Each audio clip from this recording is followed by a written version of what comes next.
Broadcasting live from the basement of the Pentagon. This is W.T.F. Nation Radio. Let's roll.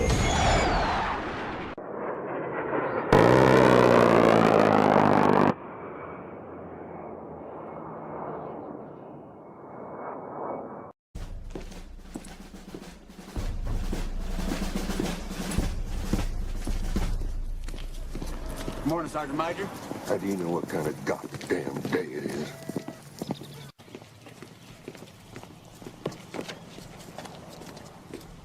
Beautiful morning, Sergeant Major. Are you a fucking weatherman now? You're listening to Sergeant's Time on WTF Nation Radio.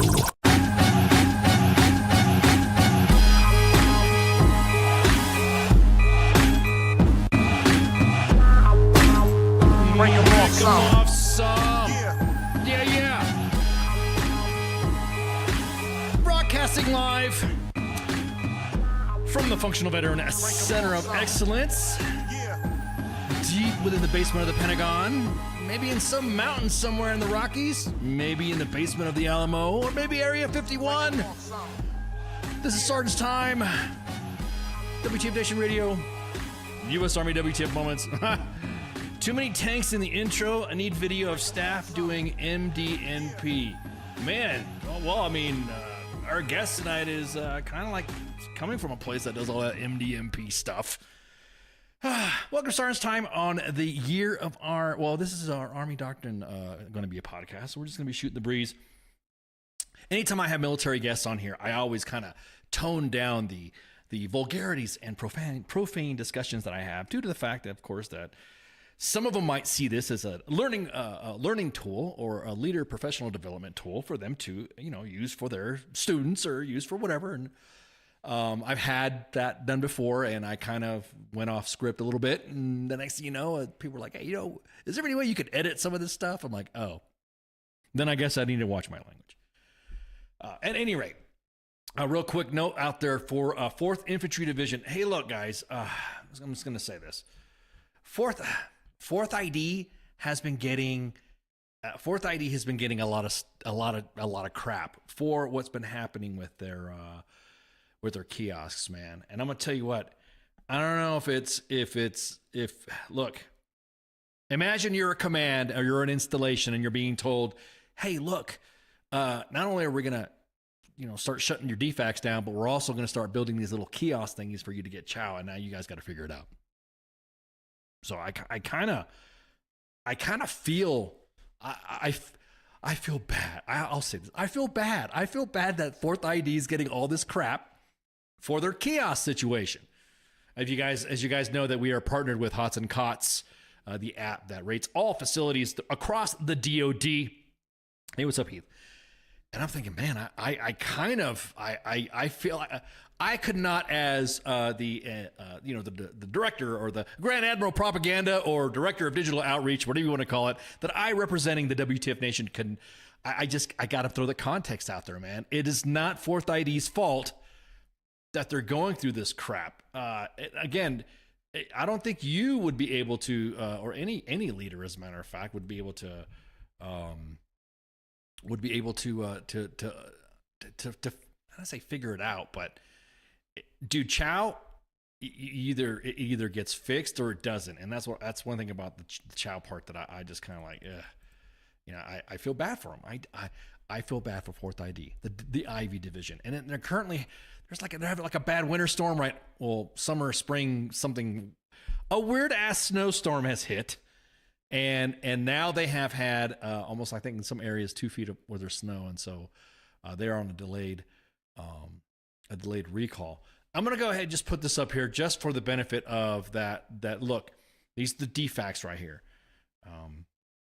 The soldiers have several options today for dining at the DFAC, the kiosks, and of course the brigade HQ and annexes limited hours. Of course, they're doing meal preps. They're doing the best they can. Again, 4th ID is doing the best they can with the sandwich they had been given.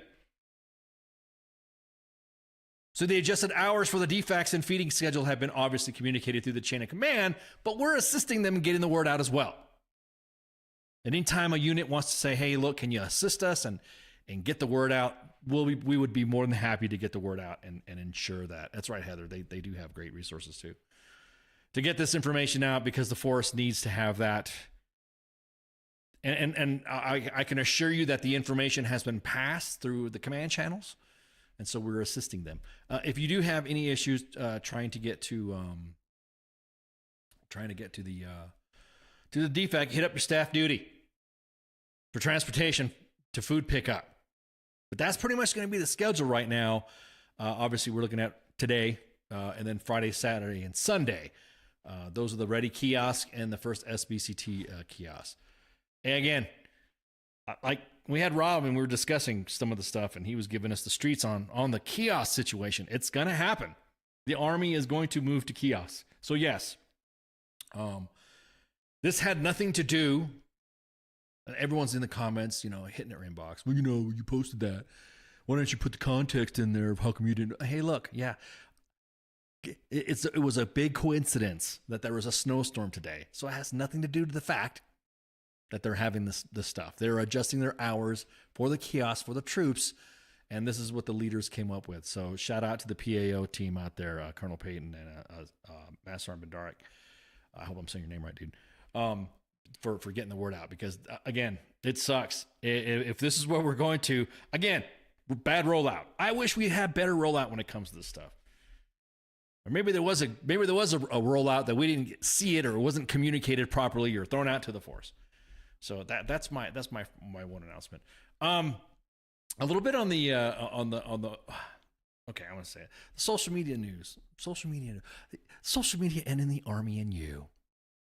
How can we assist you in this? I'm gonna say something right now. There's something there.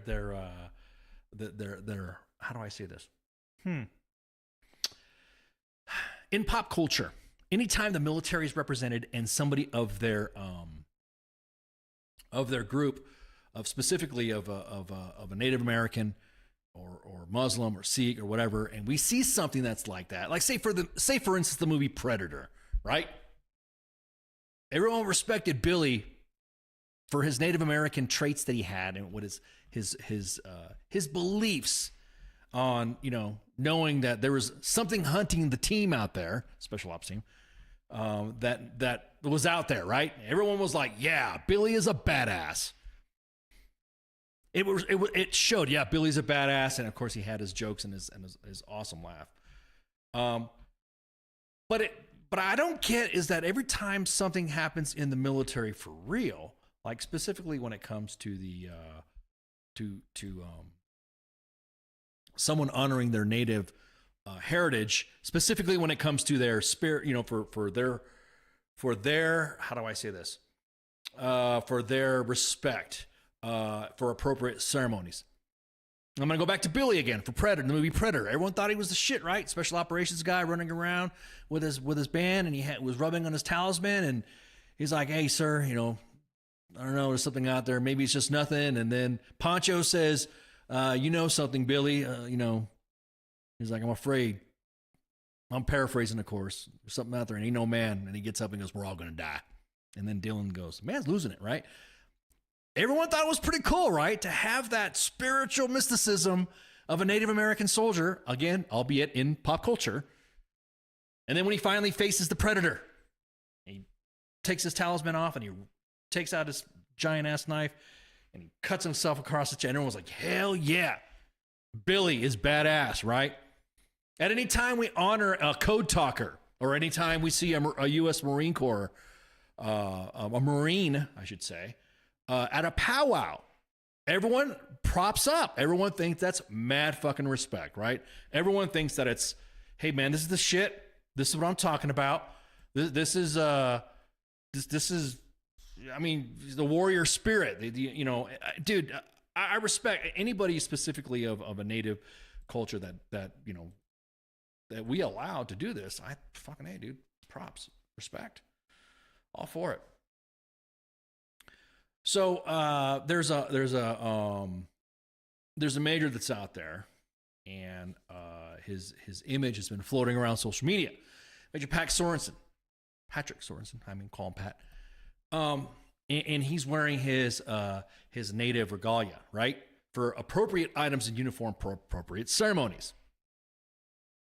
That's what I don't get. How is it that the Rage Machine and everybody who says that the army is woke and all that, they get so pissed off when army people do something? I don't get it. This is just a question to ponder, WTF Nation. If someone is sporting this gear and it's native to his heritage and he is appropriately wearing this gear, again, he's not running around in a helmet, an Ops Corps helmet with his regalia on. He's not doing that. For appropriate ceremonies, he's even stated himself, this is for appropriate ceremonies. If you guys need to wear something, then fine. You know, this is this. Not an issue. But then this popped up on social media, and immediately everyone starts saying this shit's woke. This shit's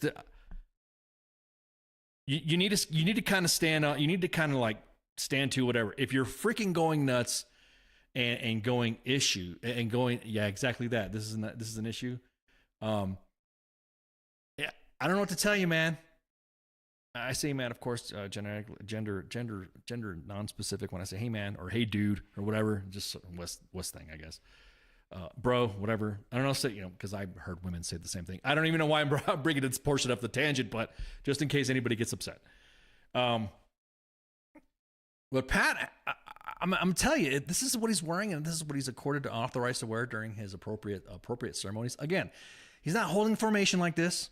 He's not running around in a tactical environment. Everyone's already popping the joke, saying, you know, everyone's calling him war chief. I kind of respect that. You know, he's again into their. You guys have to remember when people talk about we're all one, whatever. We're all, you know, I saw some comments like we all bleed green and we're all bleeding the same blood. Rah, rah, rah. But have you ever been to a Have you ever been to a unit hangout? Think about it. Have you ever been to a unit social and you see everybody dressing where they come from? They don't look like what you think they look like, right? They're all, you got some cholos out there. You got some guys that wear saggy pants. You got some cowboy looking attire. Name your whatever title, whatever. Because at this point, I don't even know what the fuck is you're supposed to say is appropriate attire, or whatever. But within where their cultural backgrounds are from, and it's like it's frustrating to see everybody who goes nuts. I was talking about it today with somebody who's familiar with pop culture and all that, and brought up a phenomenon, and it's just like immediate, like when a specific movie that has a military background or military connotation, immediately everybody identifies to it. Well, like I said, Predator, right? Immediately everyone's like thinking, oh, special ops, CIA, running against the rebels and stuff like that. Until the alien aspect came in there. Then it became, all the coined phrases and stuff like that. I ain't got time to bleed and all this other stuff, right? It all kicked in. It all kicked into this, specifically in the military. I'm just talking the military now. When Dances with Wolves comes out, we just had this conversation. Immediately, everyone became native. No shit, you'd have conversations where someone would say, I'm a quarter Cherokee, or I'm a quarter this, or I'm half this, or I'm half that. It established a dialogue that we have native soldiers serving. Now, the way I freaking say it, the way I freaking see it, and all I'm going to say right now, is that if everybody was so happy and hey, yeah, respecting that, I don't understand what the issue is with Pat right now, with Pat's regalia right now. Not to mention the fact that it's thank you, Gary. I was about ready to say, as soon as fucking the movie Viking or the TV series Vikings came out, 13th Warrior, woo, buddy, everyone's a Viking now. Everyone's tattooing runes and stuff like that. Bro, you're from Nebraska, man. I don't even think are you even from the Scandinavian area? Can you trace your stuff like that? I mean, don't get me wrong. It's awesome to see people trace their lineages back by a movie, by pop culture, specifically in the military. It's good to see that. I respect that. And it's just like, it's like, what was it? I'm half dog and half parakeet, or whatever Tim McGraw said. I like Tim McGraw. But again, pop culture with the military always seems to elevate a specific group that immediately everyone tries to modify themselves to be. I know some people that were Vikings, or some people that are Abrahamic Christians that were authorized to wear beards. And the beard scene came out now because, the Army is on the fence. I'll just say on the fence. How about that? I'll say the Army's on the fence on the decision for beards. Yeah, thank you. I'm pulling up the reference right now. Thank you guys for reminding me on that one too. What about Sikh soldiers? The same thing with Sikh soldiers. No one's actually ever said anything. I'll be honest with you. I know some tough ass Sikh soldiers, and I'm thinking, all right, yeah, this is give them their respect, give them their props. We got a Sikh soldier right here. Is anyone going to give him any shit because he's got a combat action badge? He's got a Bronze Star. Oh, and he's got a Ranger tab too. He also has the German Schützenschneider badge. Oh, I'm sorry, that's not the Schützenschneider. That is the German badge of service proficiency without the cord. Everyone's like, oh, masks, and everyone even said there's even no issues with masks. I don't get it. I think this is badass. Exactly that. It's good. Yeah, he's embracing his culture. There you go. And we talk about this thing about the Viking stuff. There we go. So how is it then we're trying to? I'm seeing social media trying to drag Major Sorensen, and then this is like, okay, being dragged again. Individuals are trying to drag Sorensen for something that he has had. Every white, again, he is not wearing this in his daily uniform. Again, he's not running around in his regalia.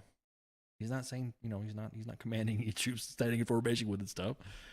Again, it just blows my mind. Just one of those questions that you need to ask yourself. Why is it that it's okay to see a Marine dressed up in their regalia and everyone's going ooh and ah over a Marine conducting themselves in a powwow? But then you see an army major. I'm again to those points. I keep going. Ask yourself the question why that's okay for some but not okay for others. The Vikings one is the one that trips me out. That's the one that trips me out the most. I see I'm a Viking and all the I'm a what was a heathen or whatever. Again, I don't care what your religious or your and when I'm saying I don't care, that means that I'm indifferent to what you are believing in. I respect for you as a soldier, and if your beliefs are that, then guess what? Then I respect your faith. I respect you being Muslim, Sikh. I respect all your stuff. Brad says he just wanted to be able to have long hair. Are you attaching a religious connotation to it or an exception to it? See, that's the thing. I am not an expert. Again, I am not an expert in such belief to where you think or I could even entertain the discussion. Is Major Pat Sorensen authorized to wear this? I am not. I mean, people try to connect me with the natives in Mexico, but I don't see. I don't know what his like I said. If he's authorized to wear it, he's able to prove that he's native and he's authorized to wear the regalia. Then whatever. Again, I'm just laughing at everybody, specifically those that have not served in the military, that shit talk and say we're going woke. Army's going woke. Oh, here we go. Army's going woke. Everyone's green, right? Yeah. Okay. I mean, I kind of think about this is that the U.S. Army has fought has fought against on our own soil against the native nations, and I just kind of find it fucking ironic that just walking around with this regalia on, kind of like, nah, so what? If I was still in, I'd probably try to get my some of my stuff on too. I don't see why members from the Indo-PACOM area would not want to, like Chamorros, and would want to wear some of this stuff, have some of their tattoos. I know some of the New Zealand and some of the Brits. I gotta get with my buddy Rick, who serves in the UK Commandos, and I'm gonna ask him if there's any.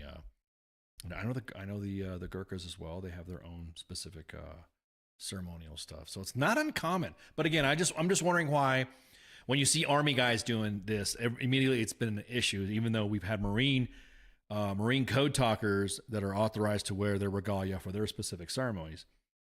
And you know what? Shout out to Major Sorensen for allowing this picture to get circulated, because it's stimulating the discussion. You're also seeing those that, drop that veal on some of those individuals. Wow, I didn't realize that. Didn't realize you felt so bad that way. Some of the comments is that this is a clown show, or this is this. Me, I said fucking badass. I think it's badass. Could you imagine if our enemy saw freaking, our enemy saw our native soldiers wearing their war regalia coming at them? Now, that's not, I mean, me being a PSYOP guy, I think that's badass. It's all about that impression, right? I think personally that that when you see the exactly that here, the anti-native culture is really showing itself, unless it's somebody who's a popular individual like Kevin Costner having a movie, and now all of a sudden everybody wants, because that's what happened. No shit. If you think about it, look, remember back. Immediately everyone says, hey, I'm native. I'm part something, just because they saw a movie or some influencer said something. People are going to disagree with it. Again, this is just for pure discussion. And if you agree with me, great. If you don't agree with me, that's great too. I'm not going to cancel you, because there's a lot of canceling going on with some disagreements between veterans and members of the active military. Get a grip. It's okay. It's okay for Major Sorensen to walk around in his ceremonial regalia for the specific ceremonies that he is able to wear them at. I grew up being told, don't tell anyone of your culture because it's not celebrated and it's much looked down upon. Yeah, I mean,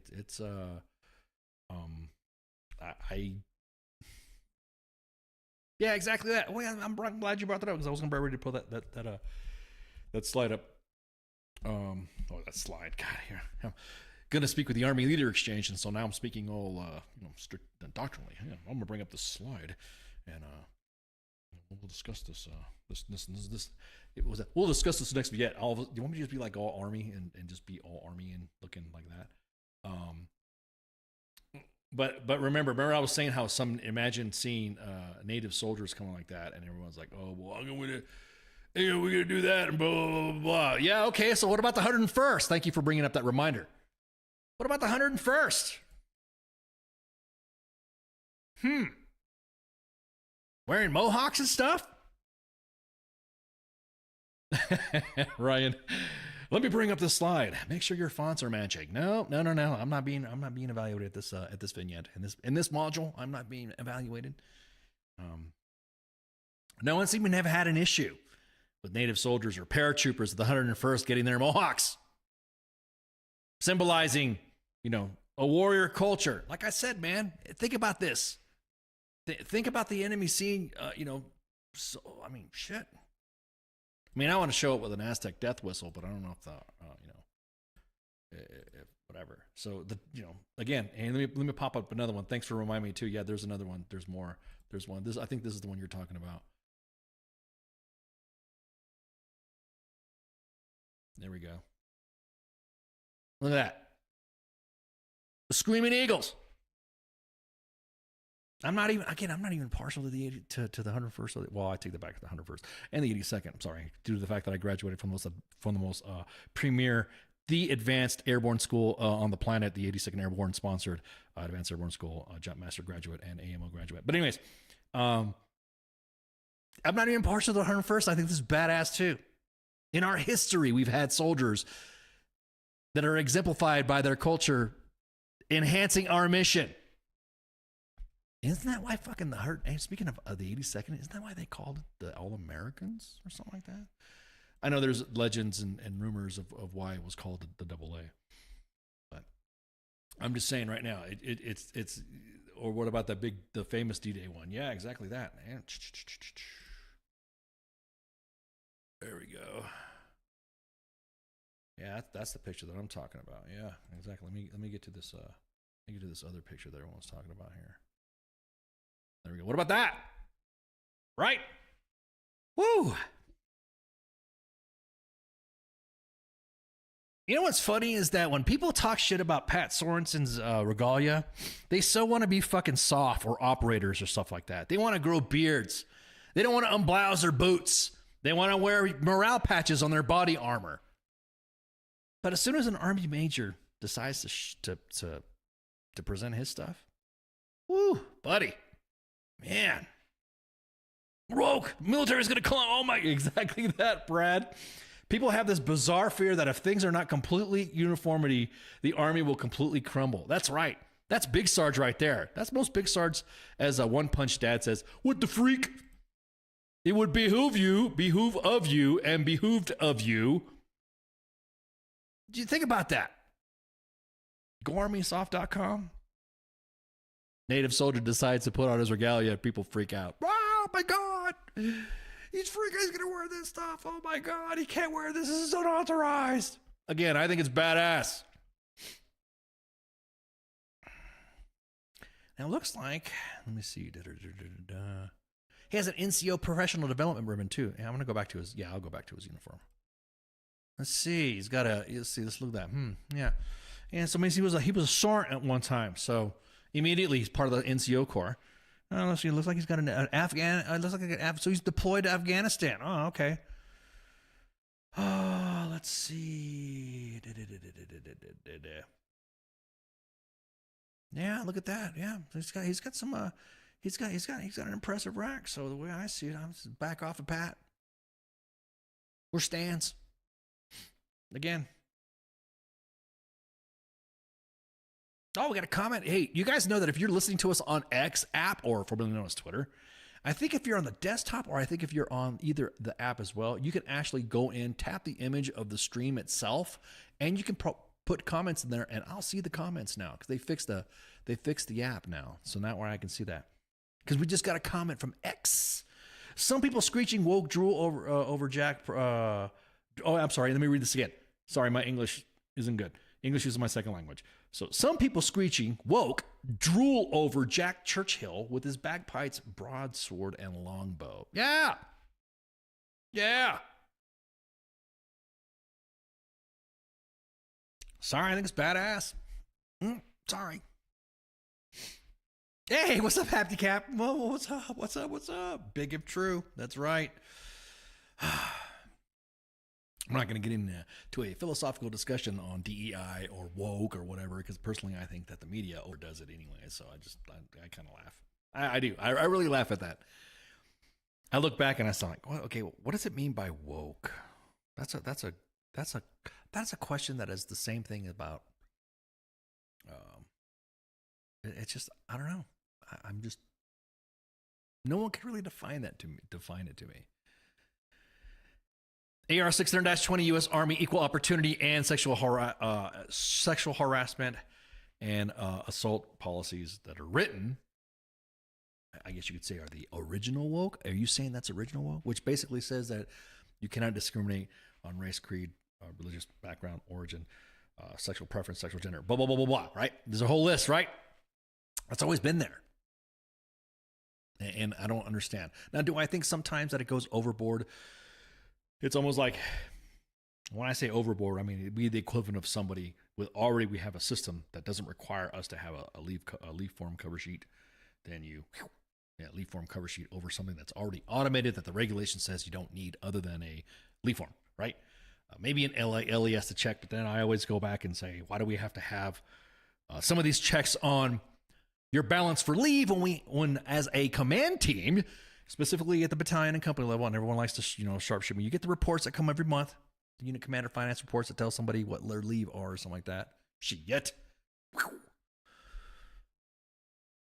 Boy, I should just reveal all the stuff that I didn't do as a first sergeant that I was told to do as a first sergeant. That, you're supposed to have a leave for to give it a day off. Oh, shit. I was supposed to use a leave form for that. And that's what I think when people go overdo it. They overdo it. That's what I think about some of the additional policies that are on top of already an existing policy, that we forget the core of it. Now, someone will disagree with me, but I just think that's just me. If we have enforced these policies from the get-go, we don't have to have additional policies on top of the current policy or regulation or DAPAM. If you leave it alone and just enforce it, and there you go. Except for kiosks. I'm going to drag the Army about the kiosks because holy crap. I don't know what they're thinking. Either you, give them separate rats or have the kiosk as an additional stuff. But I'm going to drag the Army when it comes to that, because to me, that's kind of like, oof.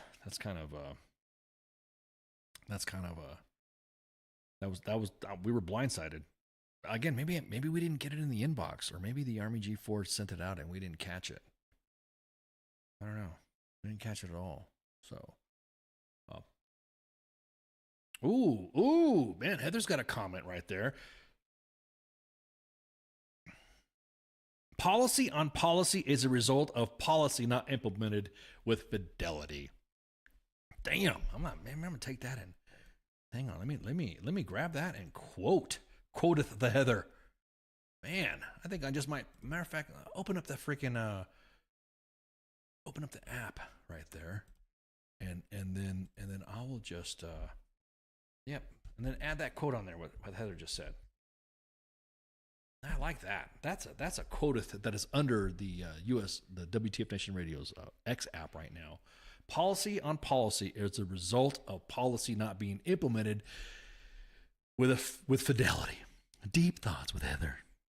I like that. That is a man. Separate rations, more like funds for Ukraine. Ugh. More like funds for Ukraine.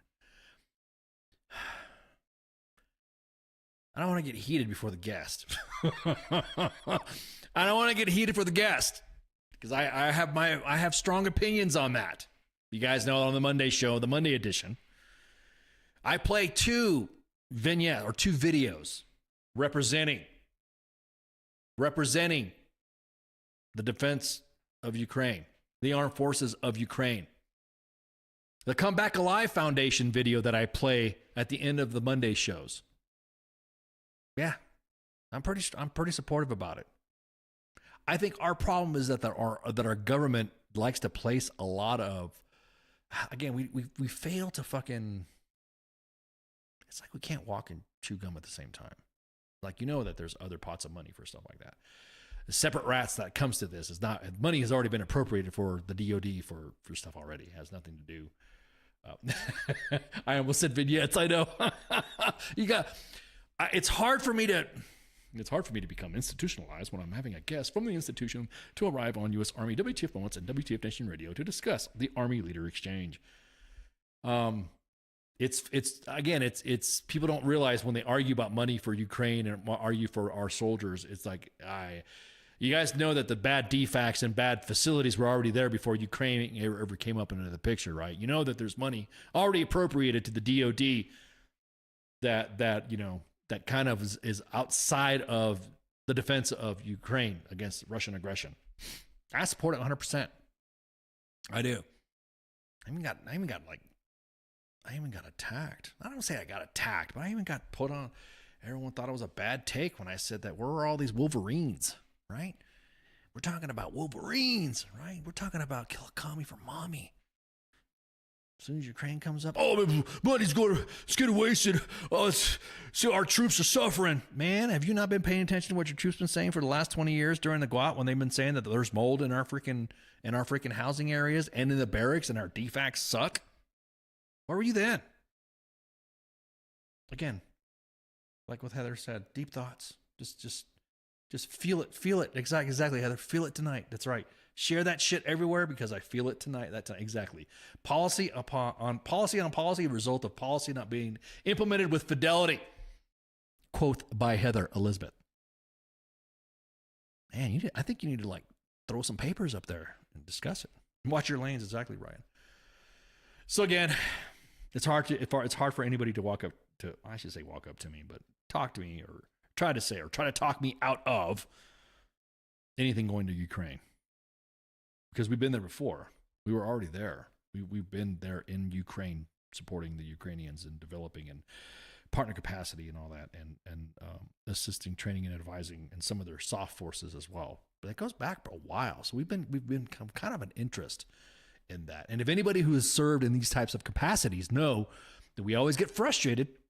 Perfect example right now is Afghanistan. All the allies that we've had in Afghanistan that the Afghan National Army, the Afghan commandos, we have supported them a lot. And there's a lot of Afghanistan veterans that really are frustrated when they see how they're being treated when it comes to evacuating Afghanistan. The same for me, for my experiences in Iraq when I supported the Kurds in Kurdistan. I feel like we kind of screwed them over, right? I feel this. I have my own emotional. Matter of fact, that picture behind me is a painting of a KLE as a PSYOP team talking with the Kurds. I'm just like, we as soldiers have. I'm pretty sure the Vietnamese that we served with. We serve with the South Vietnamese and then the Montagnards as well. We fight a lot of veterans from the war feel the same way. So it's kind of hard for me to sit there and say, "Oh, it's because it's woke and it's because of Ukraine and all that." Don't let the hype bother you. No, this isn't some masterful freaking PSYOP program that I'm trying to give to you guys. No, it's baby for this. Not at all. I wish, but please inquire within if you want to pay me for some of your communications. No, I'm just kidding. I can't say that. I've been offered several positions in the political realm. And I'm kind of like, I don't want to stray from the politics, but man, I'm just not interested. Just not interested. Everyone's quick to click outrage and complain about the military that they know nothing about it. I think if you would sit down and talk to a soldier just in the barracks of what they're going through, male or female, pick your race of soldier or whatever, each of them will have different experiences of what they're experiencing in the military. The same thing with leaders. You've asked them what level, what experiences are they having from their point of view. You're going to have different experiences. It's frustrating. It really is. So every time I hear that, money's going to Ukraine. That's why our soldiers aren't eating right. No, that has nothing to do with it. Probably going to get like dragged, or somebody's going to tell me something in the group chats that I'm not aware of. Why are you talking about Ukraine? So another note. I'm trying to say this without. I don't want to get everybody upset. I'll just say this. If you guys not paid attention to the articles on U.S. Army WTF moments on the main page or WTF Nation Radio, you'll notice that there's a lot of articles that we post, right? If there's a call for assistance or there's call for attendance or something like that, you'll see it posted. But if you don't see it during that time frame, you'll see an article posted. And lately we've been shifting to the articles. Exactly that, Heather. Understand funding and understand how the DoD implements, where it goes, and how. And when it gets to the individuals, I don't want to say this, the stakeholders. I don't like that term, stakeholders. I don't like it. But I'm speaking doctrinally, of course. So when that funding goes to specific stakeholders, the way the stakeholders do it, specifically in those COCOMs or commands, they would like to. Oh yeah, can we say COCOMs anymore? I don't know if that's even G to G anymore. But anyways, so we're posting articles now. So you'll see in the time frame, you'll either see an article or a call for attendance for an unclaimed veteran, which is somebody who has no family. And one of the things that we posted was Davis Winke's article on suicide clusters and the 4th Infantry Division, and it's called the Broken Track Project. And it's a 3-part series, and of course there's other stories that are attached to it and all that. But it talks about how, soldiers enduring late nights and early mornings, maintaining vehicles, only for them to break repeatedly during training. And they said they were given an unforgiving pace of work and suffocating the spirit of those around them. Just check out that article. Just read the series. Today, I think tomorrow is part 3. The part 3 is tomorrow, the final installment of the Broken Track Project. And if you read these stories and if you see how it is, I think you can kind of get a better view of what the soldiers are going through.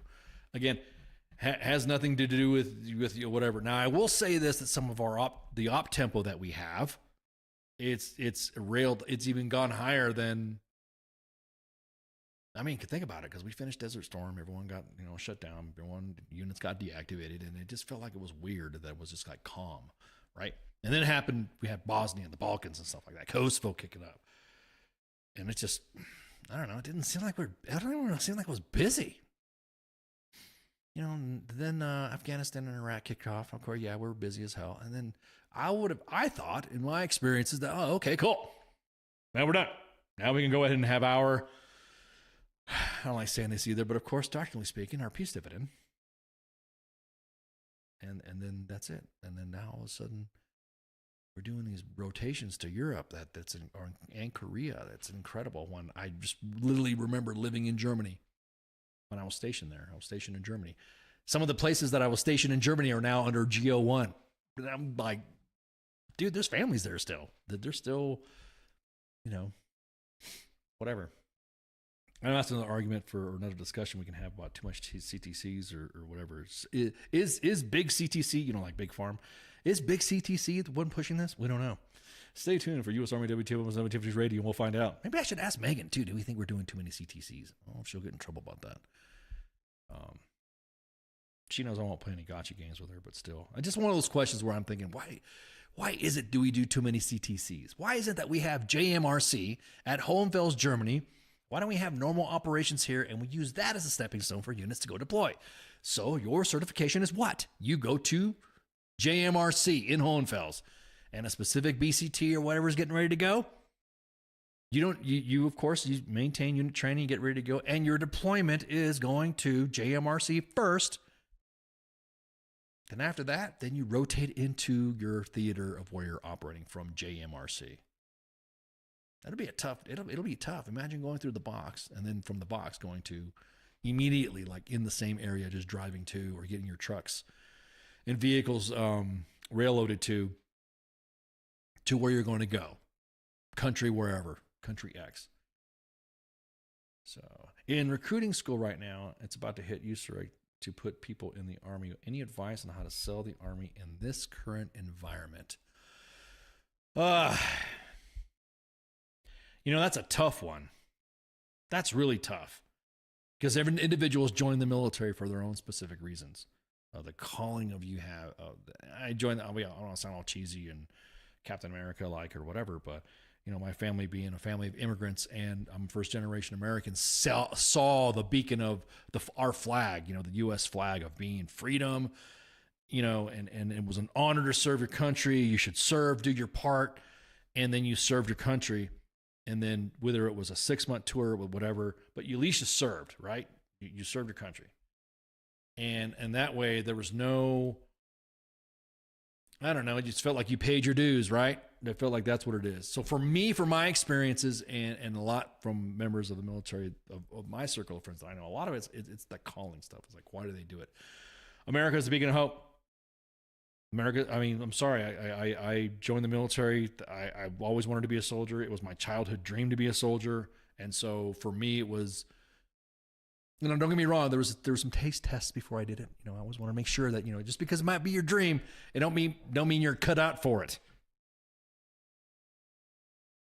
So I went National Guard first.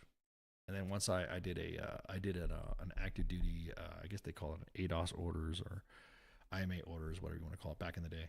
And I liked it, and I'm like, okay, I can do this. I can do this. I know I'm good to do it. So now I can fulfill my dream because I was going to still stay in the Guard. So then I went active duty. But again, in this environment, I would say don't listen to the static. But, a big, huge but, it doesn't help when our leaders are not testifying to the truth of what we are going through right now. I mean, 20 freaking years of what we have war. And now they're starting to do it. I'm not going to bash the Army leaders right now about this, but it's tough. You got to remember, they all have bosses too, and it's hard for me to. All right, then say it. Say we have an issue with readiness. Say we have an issue with our barracks. Say we have an issue with this. When you're called to testify before Congress, and you have somebody who is accusing you of a woke agenda. It would be the time to stand up to it, right? Or to say, hey, you don't know shit, Congressman, Congresswoman. How about you come out? Like I said, man, General Perkins. At one time, that teacher went out there and freaking was talking crap about Americans and veterans and serving and all that stuff. Uncle Louie. And then General Perkins went on Fox News and say, I challenge him. I'll take him out to the Cyber Center of Excellence. I'll take him out to Fort Leonard Wood. I'll take him out, That was a passion. And we used to play that too before we began Sergeant's Time. Maybe I should play that again. But he went out there. General Perkins went out there and freaking told the audience, told everybody, hey, this is what the Army's about. And I think our leaders have ceded the information space too. It's the leader. I tell you what, it makes a big difference when you have a Joe is having a bad day and a senior leader just walks up to the Joe, hey, what's going on, man? Want to smoke or something like that? And then next thing you know, bam, you're like, oh, well, hey, Sergeant Major so-and-so's talking to me or General so-and-so's talking to me. What's going on? And get to the root of the problem. So it's tough. All right. So I think I'm going to go on break because I think Megan's ready to go because I see her. Are you drinking, Megan, or not? You can come off your mic right quick and you can say something. Are you been drinking? You're good? Oh, just tea. Okay, got it. All right. So we're gonna go on a break right quick, so that way me and Megan can prep the information environment and ensure that all her technical aspects of her feed is going correctly. I've been telling the audience, Megan, that we got to stick to the doctrinal terms and kind of leave the smoke pit out of it. You know what I mean? So that way we can have a good dialogue. So anyway, so we're gonna go on break right quick and shots. So stand by. WTF Nation Radio. WTF Nation Radio. Take it from me, Ice. You can't just float around space not caring about stuff forever. The voice of U.S. Army. WTF Moments. This is WTF Nation Radio. Shit in the bag, Pogue.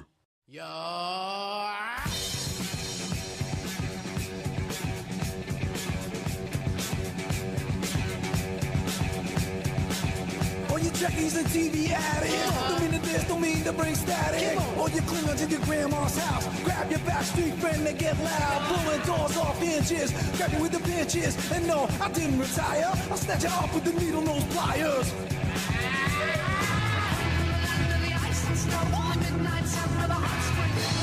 Like usual overhaul. With the evil you never seen before. Gliding in the glaze. Like Lord King in the country. Like a racing with the bass so not goofy like they're in a hate so I'm a pop making your night with practice me running that you know alright. We'll drive our ships to new land. Fight the hall, sing and cry.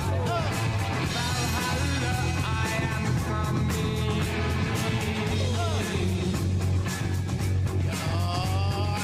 Remain calm, no alarm, cause my form ain't fast, so what's up with that? I got friends and family that I respect. When I think I'm too good, they put me in check. Believe when I say I'm no better than you, except when I rap, so I guess it ain't true like that. You'll and you just don't stop. Guaranteed to make your body rock. Check it out. What's it all about? We're working out. Let's turn this party out. Check it out. What's it all about? We're working out. Let's turn this party out. Say, Doc, what's the mission? I'm a man that's on a mission. Son, you better listen. Stuck in your what is an electrician. Like the scientist. When I'm applying this method of controlling my mind like eyes on a rat that you could watch. Now, hey, nigga, but now what the deal? I didn't know you go for that mass appeal. So I'm calling to Lucci. Some of my potato. I stole your mic, but you won't see it later. Cause I work magic like a magician. I add up the mathematician of the bank cashier. Engineer. I wear cotton and I don't wear your. Always sweet with catching on.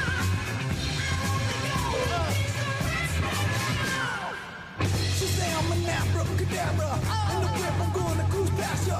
Don't money, don't jump yourself. Put that back on the shelf.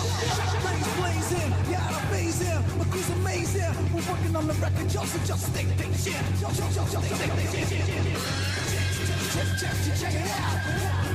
What's it all about? We're working out. Let's turn this party out. Check it out. What's it all about?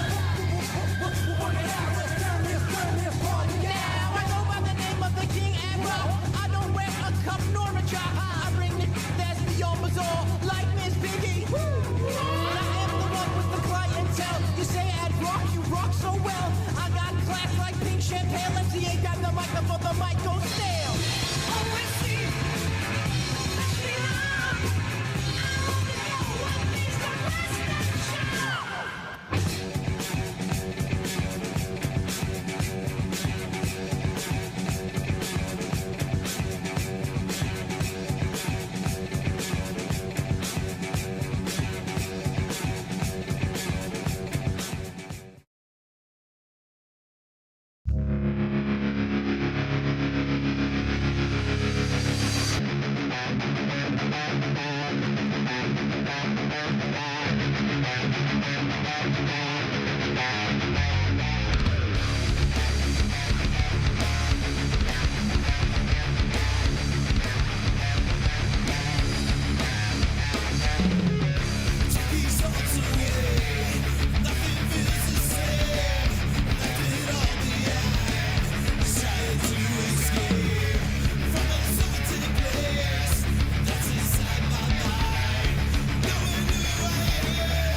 I am here determined to stop this future atrocity. This station is now the ultimate power in the universe.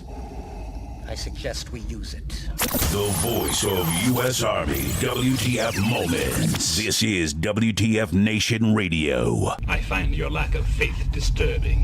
Everything stated on WTF Nation Radio is to be considered the opinion of the person that stated it, and not an official representation of WTF Nation Radio or U.S. Army WTF Moments. Price does not include tax, title, or license. Some assembly required. Each item sold separately. Batteries not included. Objects in mirror are closer than they appear. If conditions persist, contact a physician. Individual results may vary. Keep out of the reach of children. Avoid prolonged exposure to direct sunlight. Keep in a cool, dark place. And please enjoy the show. Shots.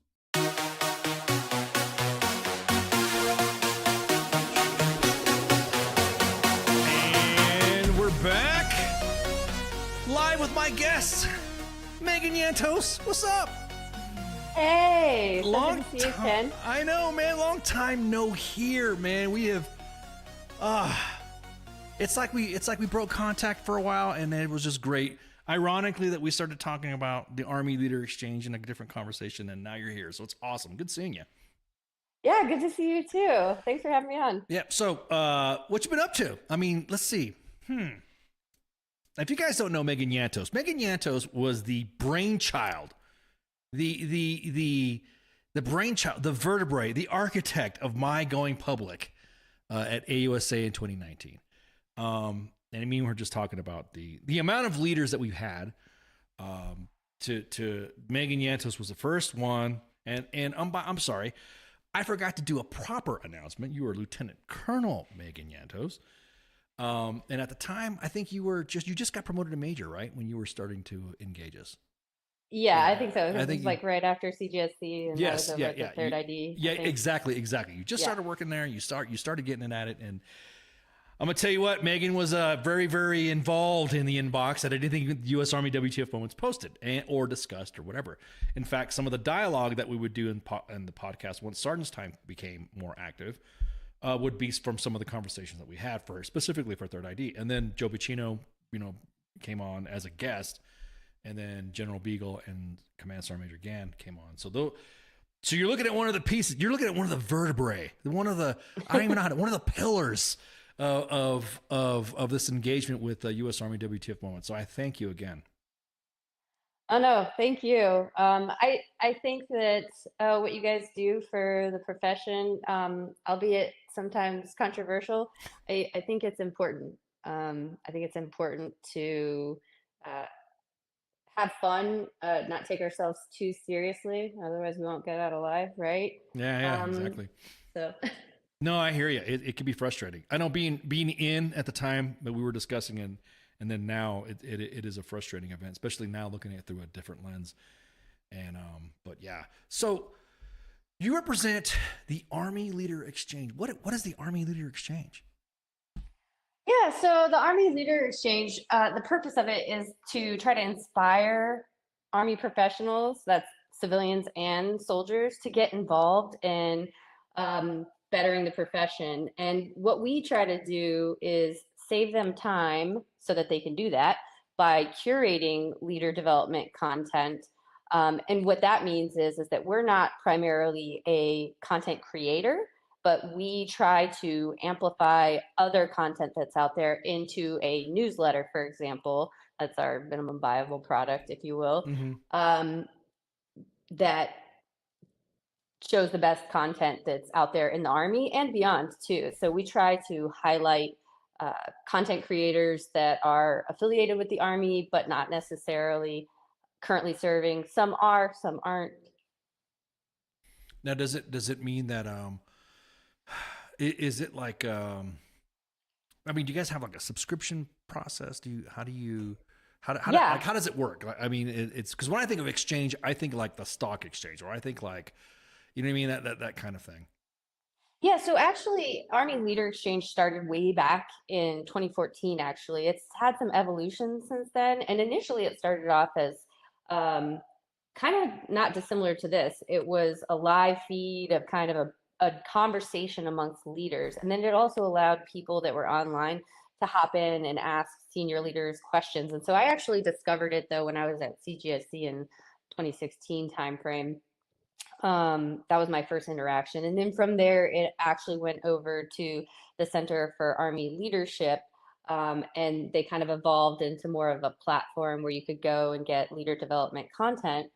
And it was over there for quite some time. And then somewhere around 2020, I think General Rainey came on board over at CAC. And as he told it, is he'd get a lot of folks saying, hey, this is a really good idea, you should do X thing, right? And he would think like, oh well, we already have those things. So then he was like, well, I want to try to get the word out a little bit more. And so he decided to take ALX up to the CAC headquarters, CAC being Combined Arms Center for those who may not be aware, over at Fort Leavenworth. And from there, what we did is what I described. Like, it is a newsletter. We have social media platforms, and really the social media platforms are there to raise awareness about the content. And also, when we have the bandwidth, we try to help facilitate discussions about leadership content. And so we've also soft launched our website, so it is a platform as well. But our bread and butter is that newsletter. So you can go to our website and sign up, alx.army.mil. And then you get a monthly bulletin with, information that we've curated. And we try to time it too. So for example, in the lead up to summer last year, we did a PCS edition. And so it gave folks information about, how to PCS or make PCS easier, as well as like, hey, if you're not PCSing, how are you onboarding folks? So just like best practices and whatnot. I've noticed you guys have broken it down to, like, I don't want to sound I know because you and I have an information comms background. I don't want to sound like pillars or something like that. But you guys brought it down to like content you can use immediately, content to use for your organization for improvement, content to help you think, and then opportunities for you to drive change. That was in some of the read aheads that you gave me, and I mean obviously in some of the other times that you've discussed it, that I've seen. Guys, from here on out, ALX means Army Leader Exchange. So I don't want everybody, because that's the thing. You know how the Army is; they say the full thing, and then they use the acronyms afterwards. So ALX content you can use immediately. What exactly does that mean? I'm asking because the way I'm asking is because there are some individuals that what do you mean content you can use immediately? What does that mean? Yeah, no, great question. So, like you said, the way that we structure the bulletin is at the top. I try to give some kind of context of why is it that we're talking about what we're talking about. And then in that portion, content to use immediately, it's about something that if you don't have time to read the whole bulletin, ideally that first bit of content is something that's going to help you right now. So for example, in that PCS edition that I was just talking about, there were, I think, 2 or 3 apps that the Army had created to help soldiers with their PCS. And so we wanted something where they could just click on it and it was immediately helping them. So again, trying our best to help save time for the soldiers. So that's something that's really important for our brand, and actually important for me as a person and a communicator. Is like, going back to the what's in it for me, for the user, the soldier, so that they don't feel like we're wasting their time. Like that's always something in the back of my mind, is like, is this helping, or is this hurting in terms of insulting them? Right, exactly. That's the thing. That's like, you don't want to insult their intelligence, but you want to, like, it's usually some of the questions that we get in the inbox anyways. It's like, hey, I'm having problems with this resource, or I'm having a problem with this, or can we get into that? That's partly the reason why we partnered up with Hots and Cots, is because we ended up, for me, being part of the mold task force, to me was a great relief, because all of that, I mean, I was cataloging stuff way back to like 2013, 2014. Yeah. It's a pain in the butt. And to me, it was just like, as soon as Rob showed up and we got the discussion, and oh man, that app specifically, I think would follow to a content you can use immediately category. Absolutely. And you know what? They're a great example of the folks that we like to highlight, because to me, they're what I call millpreneurs. They're people who are going the extra distance to give back to the profession. And I mean, he's a soldier for life, but he's not getting paid for that, right? Right. And there's two ways that you can look at that app. You can see it as a dig against you as a unit, or you can take it as feedback, which my boss always says is the breakfast of champions. So, and I say I'm hungry. So, you can take that feedback and you can do better next time. And so I think it's amazing that somebody took their free time to help us see ourselves so that we can get better. No, that's a good point, because that actually can straddle the next pillar, I guess you say, the content to improve your organization part. It's not a counseling tool. It's not like you said, it's that snapshots, that feedback. One of the things that, and it was, we discussed this right before you came on air, is a comment in the chats that said, in a recruiting school right now, about to hit USAREC, to put people in the Army, any advice on how to sell the Army in this current environment? In that pillar, I'll say pillar, sorry, I'm just going to say it. I've been staffed institutionalized. In that pillar, what does it mean to be all you can be? That's perfect. That gets you thinking. I mean, I gave a really, I don't know, shoot from the hip of why I serve. You know what I mean? The quote of thought to action dives into power of positive archetypes while leading your organization. What does that mean? Wait, can you say that again? Where did that come from? I'm like, that was really deep. That should go in the third pillar. That's our deep reading right there. Well, it was prepare for tomorrow. It was under the prepare for tomorrow content to improve your organization. And it was one of the sub components, I guess, sub paragraphs. So what does it mean to be all you could be? And thought to action dives into the power of positive archetypes while leading your organization. Well, so yes. Okay. Now I'm with you. Sorry. You were being theatrical and you had me like, I thought you were a character. I don't know. So I'm caught up now. Take that as a compliment. I'm a character. Thanks. Yeah, no, I love it. Appreciate that's why you're a radio show host. Thank you. Appreciate it. I have to. Exactly. Yeah. So I'm sorry. I didn't mean to go ahead.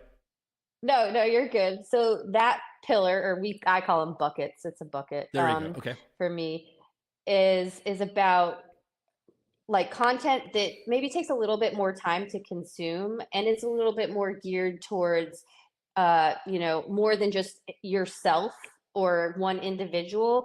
It's there to kind of help you lead organizationally. So that's another reason why we kind of push it down a little bit on the page, is because we want to prop up the initial content that's for the individual soldier, right? And then, for old folks like me who, maybe have larger formations and they're trying to think about, hey, what's in that example, what's the archetype I need to lead or whatever my entire organization, then, it's going to take more time for me to read that content. It's also going to take me a little bit more time to reflect on that content and then come up with maybe an action going forward.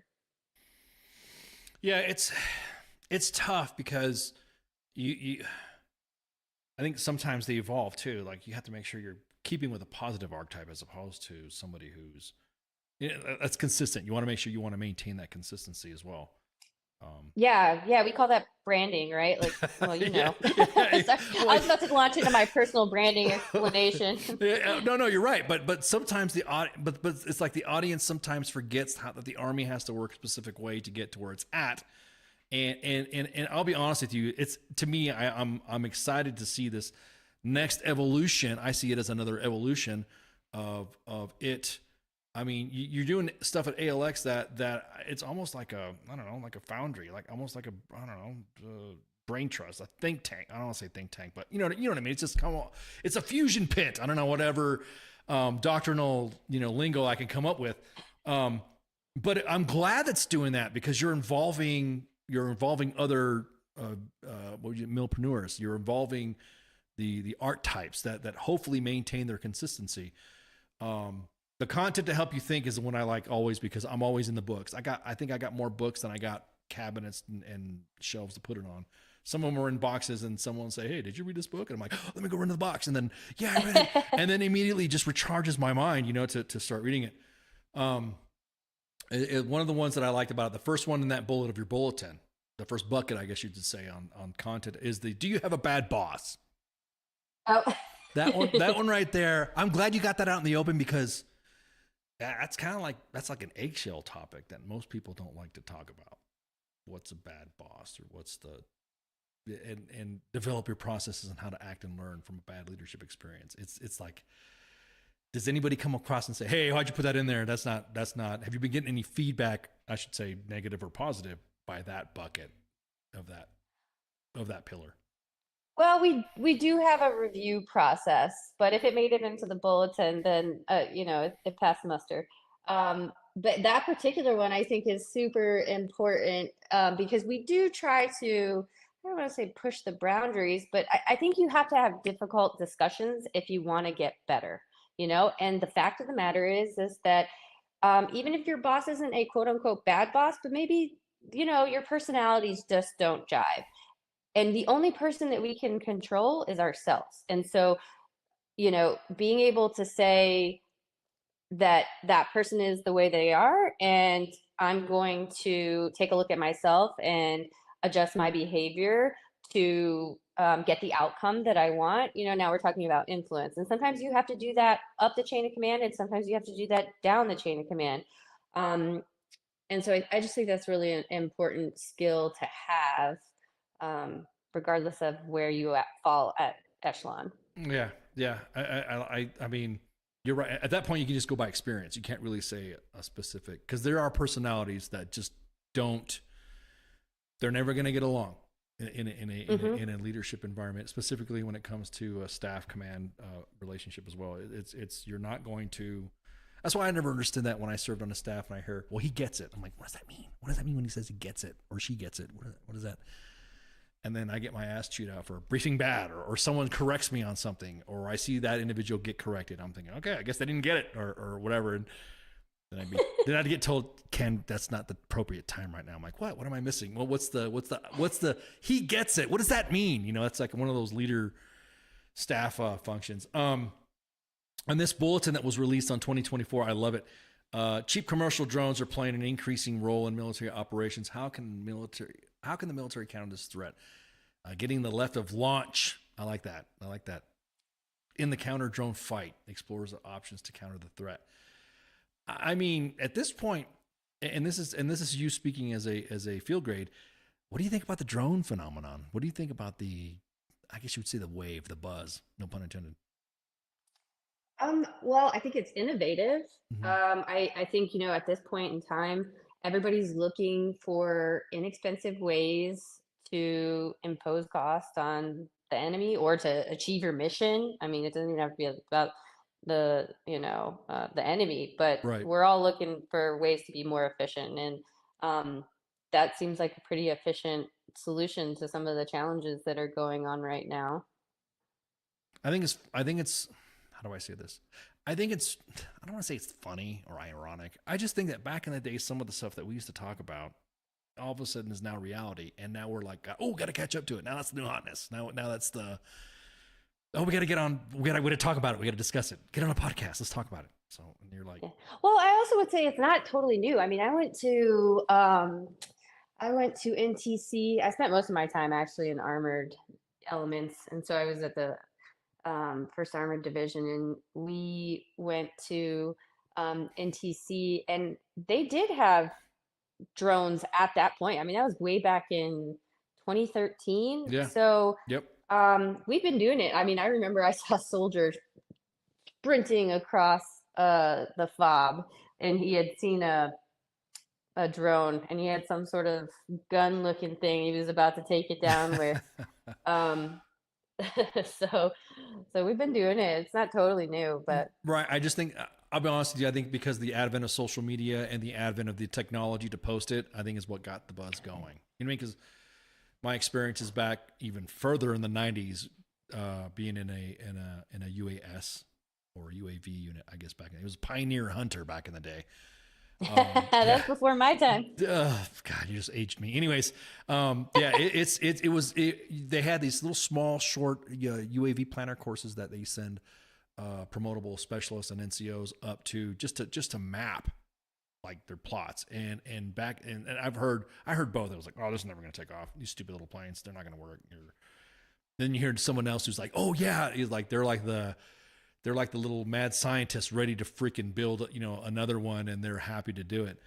I think it's scary too. I mean, when you think about what we're seeing in the fight between Russia and Ukraine, you're seeing real live BDA happening right before everyone's eyes, and to me, I think it's kind of, to me, it's kind of scary. You know what I mean? Just like, whoa, because that could be us, or that could be us doing that to the enemy, or the enemy doing it to us. So, Andreas says, well, and the cost reduced to a point of allowing more random development.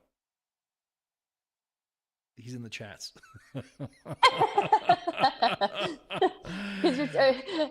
you talking about my husband? Yeah. Alles gut. You're talking about drones and tech. Exactly.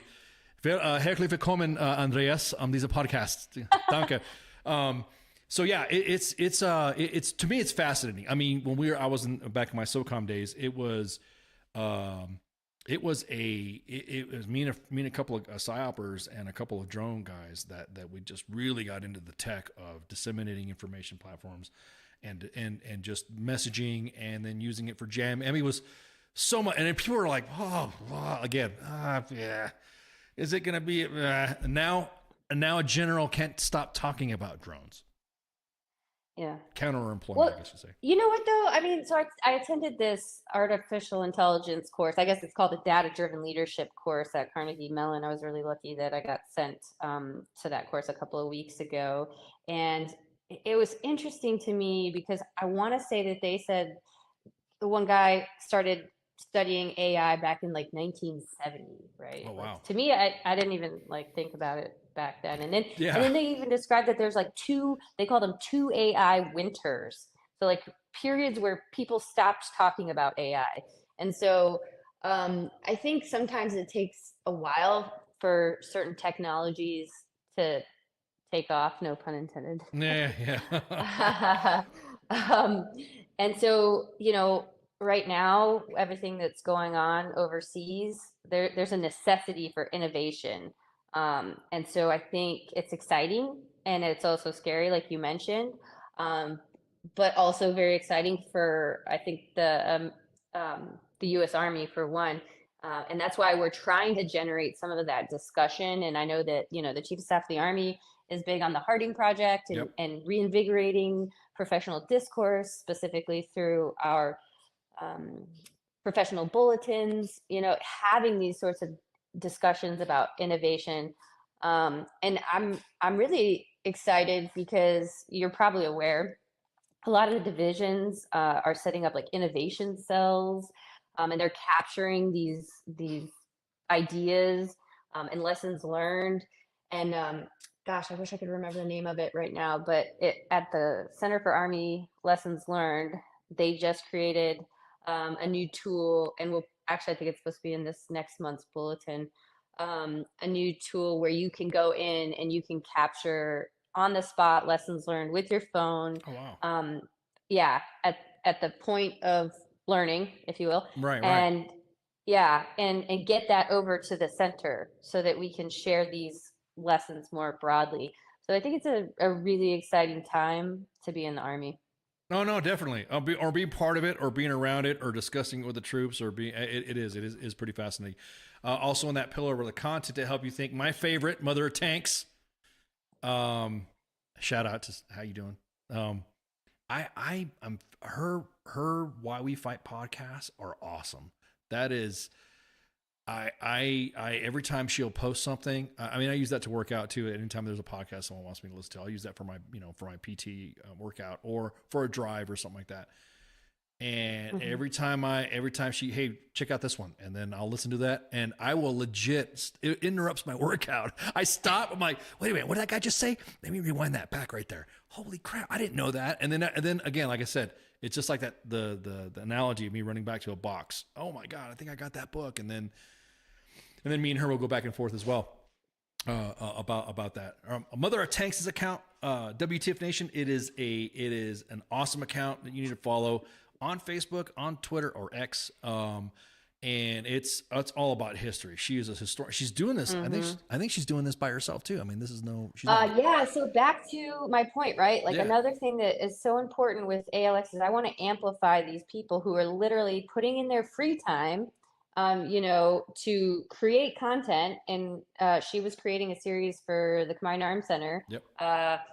For the longest time, and then she started creating podcasts. It's just so amazing that people can take their passions, take their knowledge, and create things that make us better. Right. I'm just in awe of folks like that. And so like my talent isn't always that creation, I feel like, but I'm pretty loud, and so I'm like a megaphone. And I like to tell people about the great things that I find out there. So that's probably how I ended up in this job. Well, I mean, a lot of it too is that she's not. As a matter of fact, let me do a window cap here and then just pull up her account on Twitter. It's her posting hers. I mean, again, I just look at it and go, dude, where did you get this from? I didn't know about this. This is somebody said loudmouth Megan in the chat. Ryan Vosberg. Do you know Ryan Vosberg? That's my brother. Oh, okay. Looks like the family came out to support. I'm about to say that's awesome. That. Yeah, exactly. Hey, nothing wrong with that. But I look at some of the stuff that she posts out, and it's incredible because, again, where did you get this information from? And that's another thing too. It's like, hey, where'd you get that? And then she was like, oh, well, so and so said that, and so and so said this, and I'm like, oh, okay. Well, there you go. You know, it's funny. Somebody, when she first started, so this was back when I was at 30D, so I think somebody thought because I was around tanks or whatever, that I was actually mother of tanks because it was before she had, kind of come out of the shadows, I suppose. And I was like, I don't have time for that. I'm running my accounts. I'm running 30D accounts. I'm like, who has time for that? Yeah, and, she makes time, though. She is crushing it. Yeah. What's funny is that for her anonymity, she's semi-anonymous. I mean, you'll see her if you know her. You'll see her on public or whatever. But everybody knows her. But yeah, there was a big rumor that you were. I'll say it. There was like, what you knew? Yeah, I was you like, said that? well, everyone there was like, who's this mother of tanks? Ken, do you know this? It's got to be a psyop or a PAO or a IO person. I'm like, I don't know what it is. I said, but she's crushing it, and whoever this is, I think is badass, and whatever, blah blah blah blah. Because I'm a history buff too when it comes to especially like World War II stuff, and I'm like, this is I don't want to say this is a shady account. To me, it was more like a curious follow. You know what I mean? It's like, and then as we got to know each other, I'm like, oh, okay, well that's her. And, okay, now I know who it is. And but like her last post for I like her Valentine's Day or for Valentine's Day to celebrate armor. Guys, if you don't follow this account. Not this account, Mother of Tanks account. You guys are missing out. Great podcast, great dialogue, and if there's a historical topic that you want to talk about, she'll be more than happy to research it. And then if you have the knowledge to talk about it, then you can come on and shoot the breeze with her. Yeah. And she won March Masters last year. Yes, that's right. Oh my God. Yeah. Everyone's thank you. I have a question. Why does the Army not make a greater effort to highlight some of the cool shit we do, like the Sullivan Cup, for example? Well, we do. Well, they do. I don't know. Well, in fact, you guys interviewed the best tank crew who won the Sullivan Cup when I was the PAO over at 2nd Brigade, we did. 3rd ID. So yeah, you did cover that. Yeah, did an interview with all 4 of them. I think it was the Army. Oh, I think they're talking about Army to do it. Okay, you want the Army to do it. Gotcha. Okay. Well, I got someone else to do it. Exactly. I mean, that's what we're kind of here for, to help out right? to tell the Army story. But yeah, you're right. Man, you remember that? God, man, that was like one of my first interviews. Really? Oh man, a long time ago. Yeah. Holy crap. Yeah, that was fun. That was fun. I like anytime I get to talk to the troops, specifically Sullivan Cup. What was the other? There's so many cups. There's the O'Gainey Cup. Yep, the Sullivan Cup, the Gainey Cup, and then for the cooks, it was the Connolly Cup, and then the Best Ranger competition. Those are the ones that I like. So, you know what, though, I gotta highlight some. We can't move past this because something that I really loved about that story, and I still think rings true. And as much as we talk about tech, that crew I want to say they had like an older tank. The entire crew were all brand new except for the tank commander, which was like a staff sergeant, right? Exactly. And he took these young folks and he molded them into a winning team. So he didn't use the excuse of like my equipment's old or I got these newbies who, insert complaint about people coming out of basic training. Like he took these folks and turned them into a winning team. And I just thought this is why leader development is so important to me. Because when push comes to shove and you got to go out the door, like you don't get to choose all the time who you're going with or what equipment you're taking. You got to take what you got. And he did. So anyway, that was just no, you're right. Because that was, I think, one of the highlights is that he took a brand new crew. That was the big story. That was the hype. It was that this individual took a brand new crew. Some of them were like out of basic training. I don't want to say a crappy tank because none of our tanks are crappy, but a dated tank. Yeah, other people had new tanks. Everyone had all the hotness, and this tank commander just went out there and just ruled it. I think there's a follow-up to this. What I mean is that this doesn't seem like a big deal outside the army. The Russians, for example, do something similar, and they make a huge deal out of it.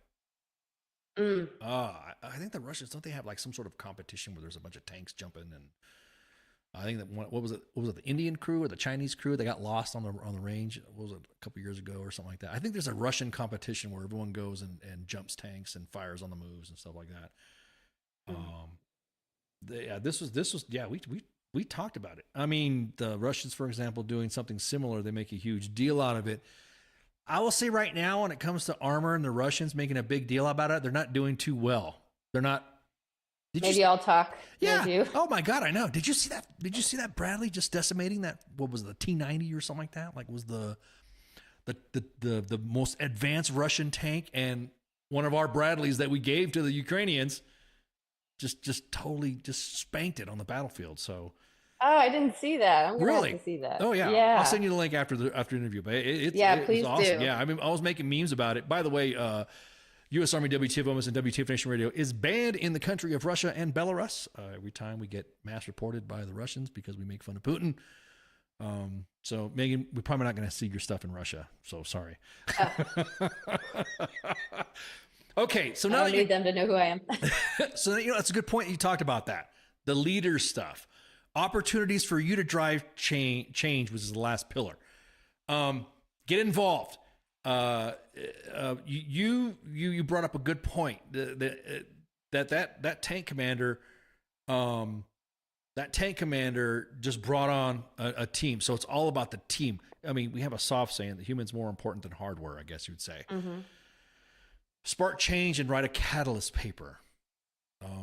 That was one of it. Now, I'm going to tell you right now, as an NCO, we have I'm looking inward as well.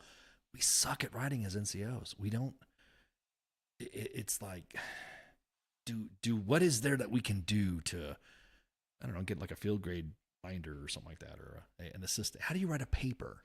I didn't know how to write a paper until I was going to the Sergeant Major's Academy stuff, and I was like, I paper? What's a paper? I got to write a paper now. I'm just curious about what we could do for the NCO side of the house. In previous editions, we've also shared writing tools or explanations. There was a whole pamphlet that was written by, I think, a CGSE student and a professor and maybe a couple other students. We published that in one of the bulletins too, because we definitely want to give tools to folks so that they can get better at writing. But I also would submit that people need to actually just write to get better, right? And give their work to somebody else and have them edit it. I just went through an editing process for an article that's going to drop with from the Green Notebook, and they had to bleed all over my work too, So I mean, I've been in the game a minute. And then I would also submit, check out AR 25-50. One of the things that I feel like has served me well in my writing process is just writing in that basic Army active language. Like, don't try to church it up. Just tell me what you're trying to say. Right. Because a lot of times, if you want to get it into a smaller space anyways, because if you drone on for too long, people aren't going to potentially read it, right? You want to get to the point and kind of get out. At least that's my approach. Yeah, it's some of it. You can only capture the audience or capture the reader so long before you, like you said, you start droning. Yeah, I agree. Yeah, and then something else I wanted to say too is one of the reasons why we put that pillar at the end, is now that's like an ask, essentially. We're asking them to do something. And so I want to make sure that I've helped you as much as I can at the beginning of this bulletin before I start asking you for something. And then I also understand too, like if you can't even make it through the bulletin, maybe you're not in a place where you're able to put in that extra time to do whatever the ask is. And we get that too. I totally understand. Because I know for me, there's certain jobs I've had, or like when I'm at school, I can do a lot more in my free time and maybe reflect and write. And so I know that folks don't always have the luxury that we're talking about too. No, you're right. But to me, I always think that, because like you said, I'm a character. I wake up in the morning with hype music. That's the way my mind thinks. And so if I'm reading something, I'm envisioning in my head. I want to be able to write like that. Like I'm not saying I've written some papers before, but it just, to me, I just think that we really, as NCOs, that I wish we could just, come here, give me a field grade and somebody help out this buck sergeant how to write, or hell, even a specialist. So that's a really good point. I will tell you though, no one that I have ever asked for support on writing has ever turned me down, like giving me feedback. So if there are any NCOs out there, you can email me for sure. I try to help people whenever I can. But that's the cool thing about social media. That's the cool thing about working in the leader development sphere is that there are actually a lot of people who are willing to give their time. I think people just have to ask, for one, right? And maybe even find a topic that they're passionate about. Because sometimes it's like, why would I start writing? Like, right, exactly. Yeah, it's, what does this mean for me? Well, like you said, what's in it for me? Honest with you, if you're the subject matter expert on something and when it's in it for me comes out, there might be, think about it. Some people I always say, if you're willing to do a 15 freaking thread tweet, then you're probably willing to write. And I guarantee it, you'll be able to, if I were to read, because sometimes I'll just grab it and put it on a document to read some of these long threads because I don't like to read it. But then once I read it, then I'm like, okay, you know what? Then you're probably able to, you should write. Maybe you should, use Well, yeah, but hold on. I gotta stop you there because for me, like that is writing, right? So if you look at March Masters right now, you can take a look at the bracket, and some people might look at folks on there and be like, well, what kind of leader development content are they creating? That's the next thing we're going to talk about. The final bucket of the opportunities for you to drive change is the March Masters. Tell us about March Masters. Okay. Wow. March Masters. So March Masters was a brainchild of one of our creative sessions that we had in my office about a year or so ago, when we were trying to figure out like, how do we create awareness of Army leader exchange? And then also like, how do we, bring attention to the folks out there that are doing all these really great things? And we're like, we want to make it fun. So learning can be fun. Like we don't have to suck the fun out of everything. Right, exactly. Right. And also I've always seen, Army people use sports analogies in their leadership discussions. Yeah. So I was like, and March Madness was coming up, and I was like, what if we did like an office pool kind of competition? And it was inspired from some stuff that, activity I'd seen on Twitter, people using polls, I think. And so, so what it is people get nominated into the bracket, or they're chosen just based on the content that they normally create. And then it's single elimination, head to head, where the audience gets to decide who is the content creator, the best content creator in their mind, right? So yeah. I think it's pretty cool. I'm looking at the roster right now. I can see that. People probably can't see it, but here, let me matter of fact, let me grab the screen a little bit better here for a larger view.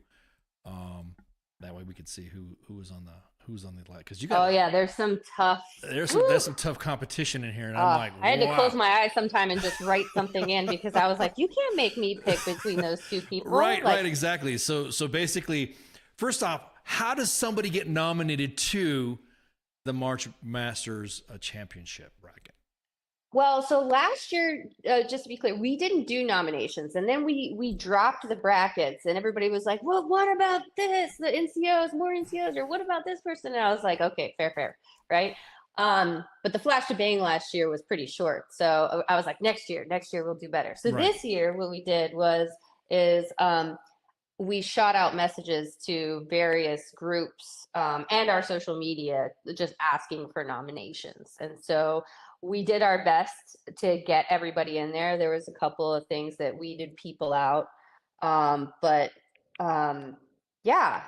So we just tried to listen to the audience. Right. And there were certain times where somebody get nominated, and in my head, I was like, is that going to meet the definition of leader development content? And then I thought about it, and I was like, unless they're doing something overtly that strongly detracts from the profession. Of course.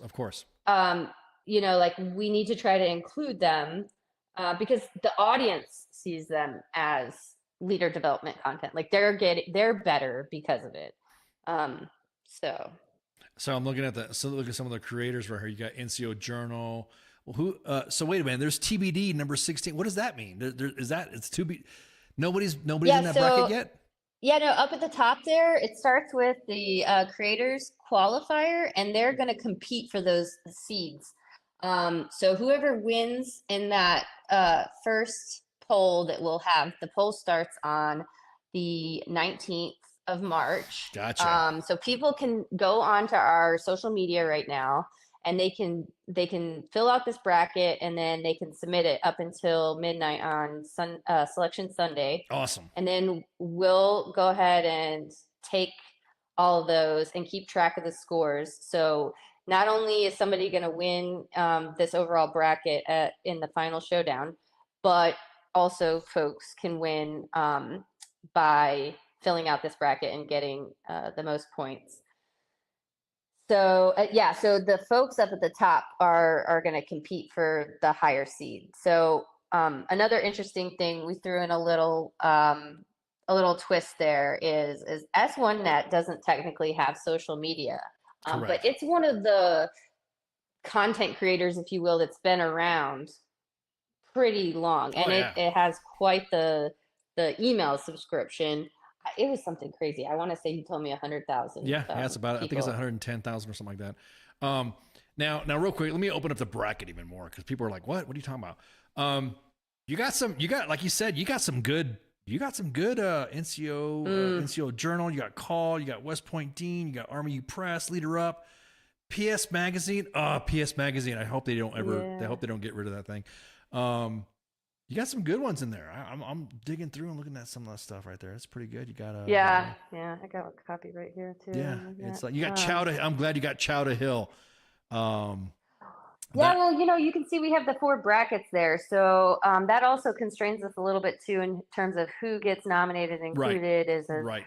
We try to create the bracket for Army creators. Those are people who are actually like in the Army organizations. Right. Then we have the combined and joint creators, because another thing we wanted to do was, the great thing about Twitter is that it really goes across services, it goes across, continents. And so like Canada right now is doing a push to beat out Sebastian Bay, who's, from, he did a war gaming thing. So I thought that was a really cool way to do leader development, right? War games.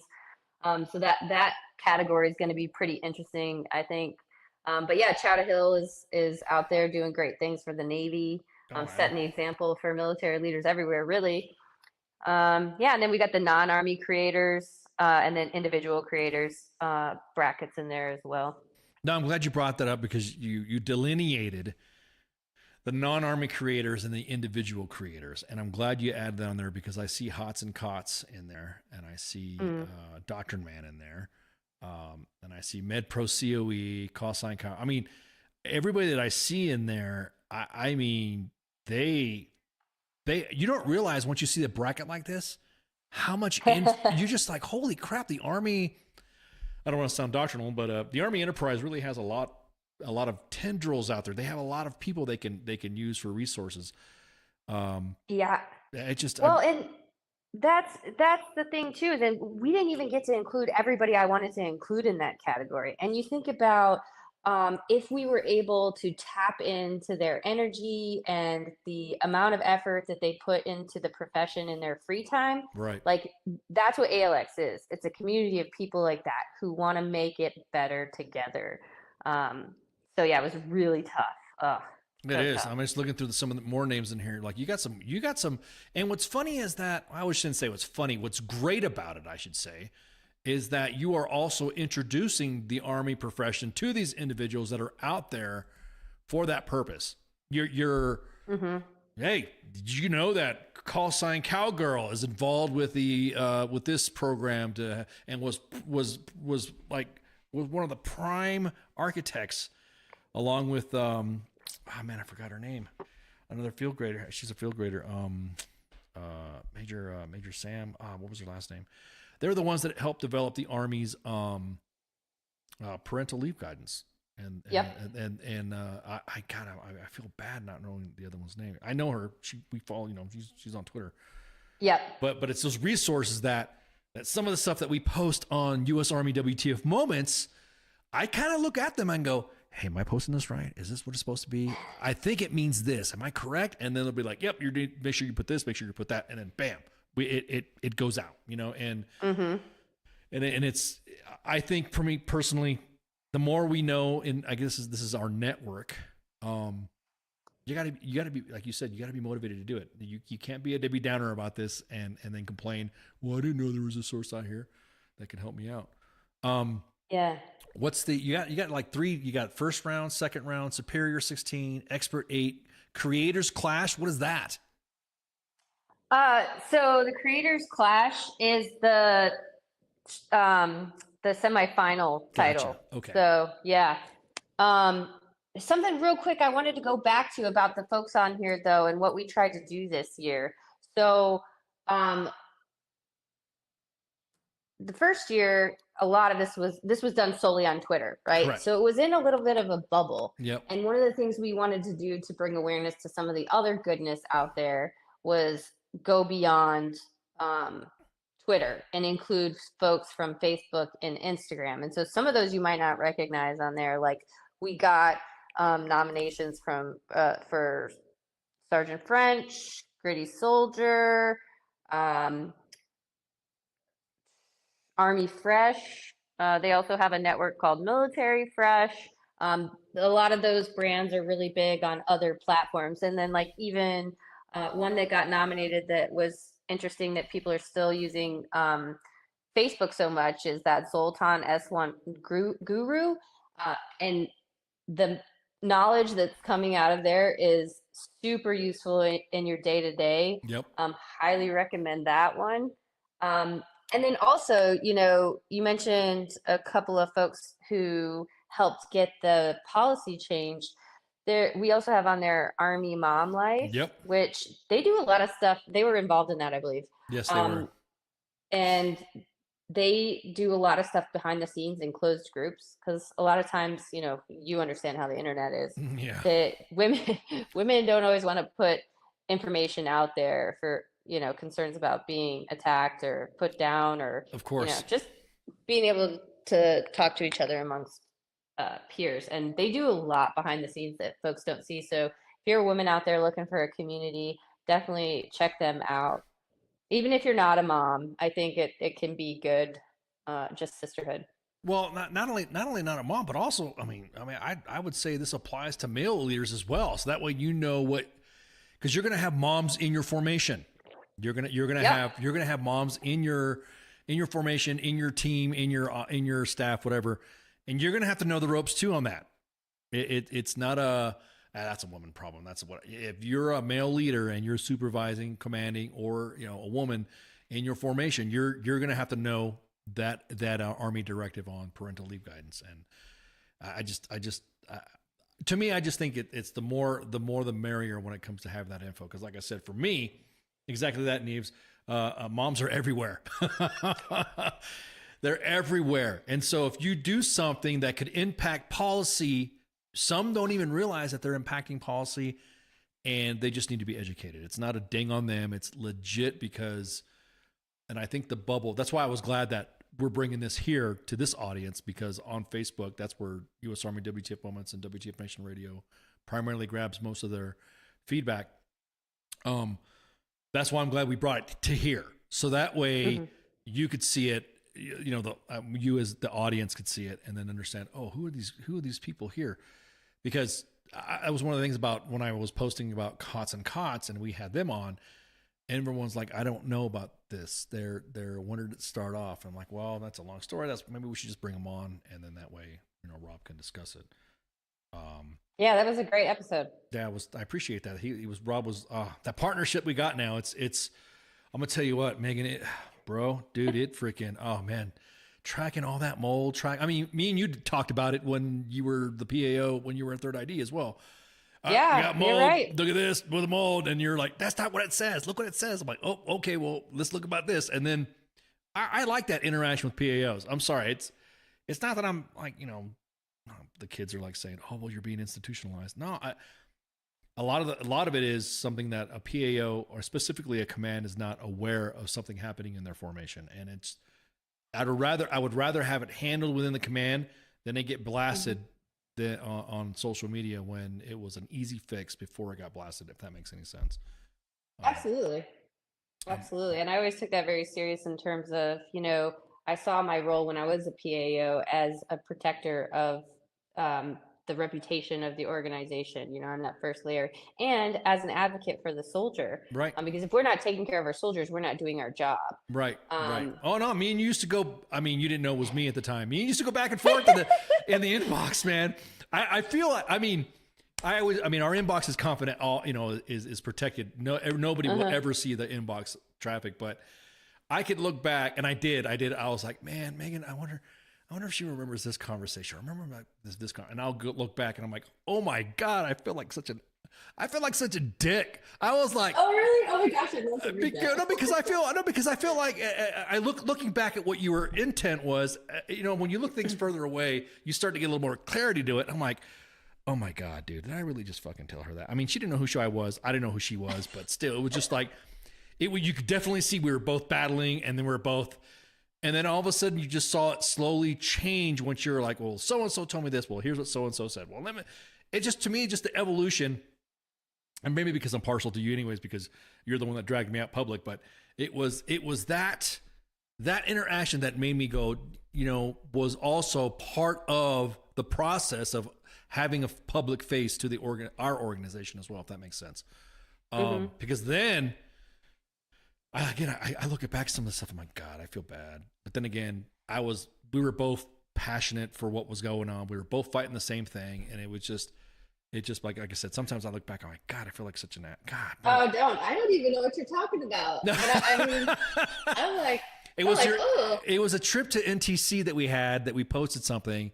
I can't remember what it was. I just looked back what it was. I don't remember the details of the event. I just remember us bantering back and forth. Wasn't the Jose Tamale thing, was it? It was the recovery. I think it was the recovery part of it. It was Jose posted something because he was there in NTC, and then was reporting back and then throwing his reports up, and then that's when I think you got on to us and you're like, hey, what about this? And what about that? Where does this information come from? And then I'm like, I got this, and I don't know what you're talking about. Blah, blah, blah. It was. Oh, they're going back before Third ID days, then probably. I don't know. Yeah, I don't remember what it was, but I remember I was just like, let me see what we talked about. God, I feel. Again, that was water under the bridge. That was water under the bridge. Water under the bridge. It was.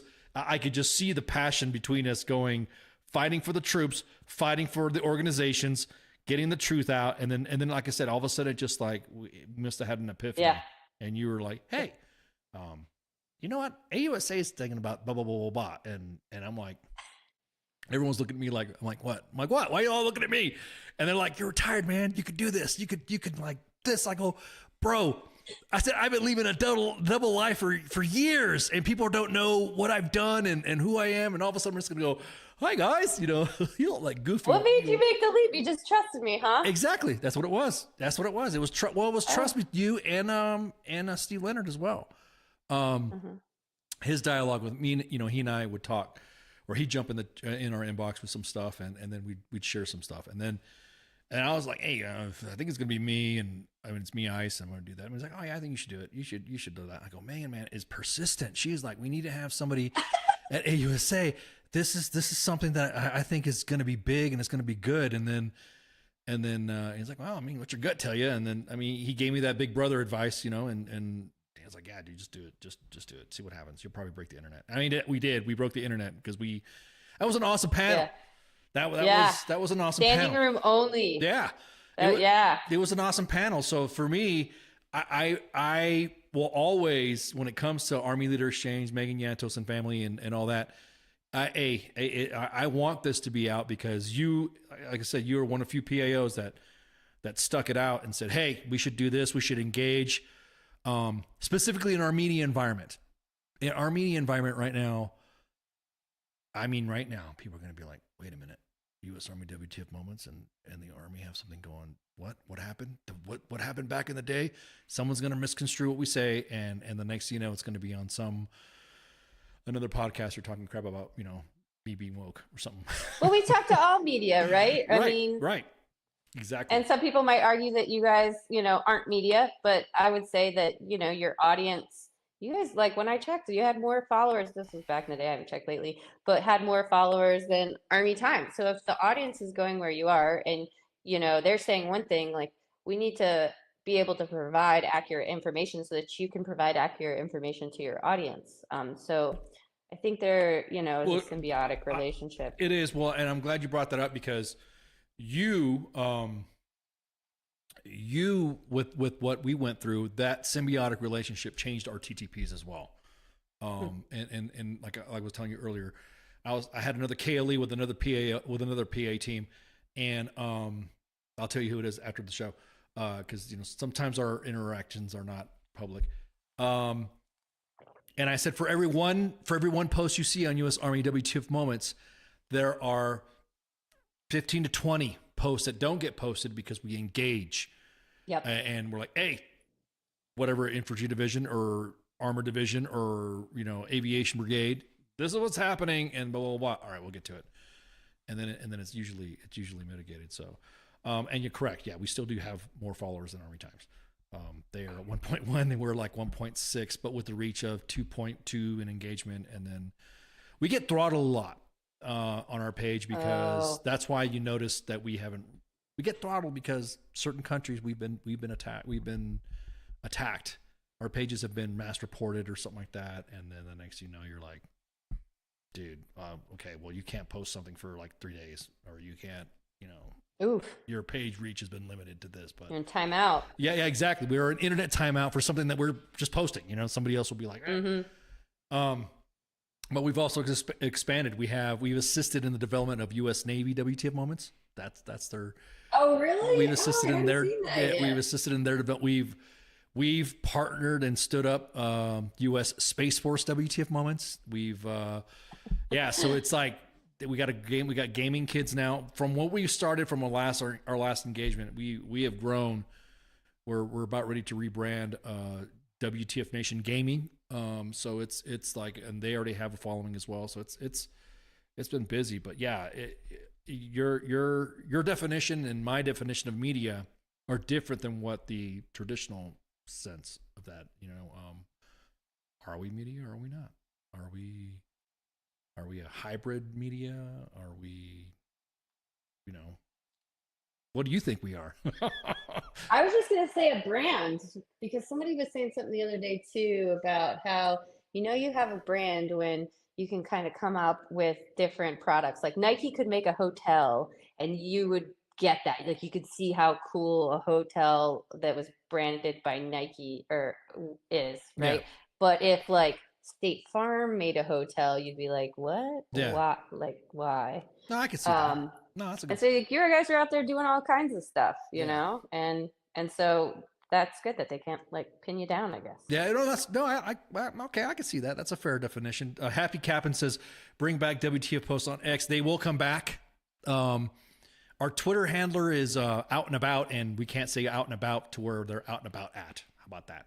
And doing things. So, and that person somewhere doing things. Yeah, that person didn't give us the keys. So we're like, dude, we kind of need Twitter right now. But yeah, Twitter has never been our prime, or never been our prime platform, anyways.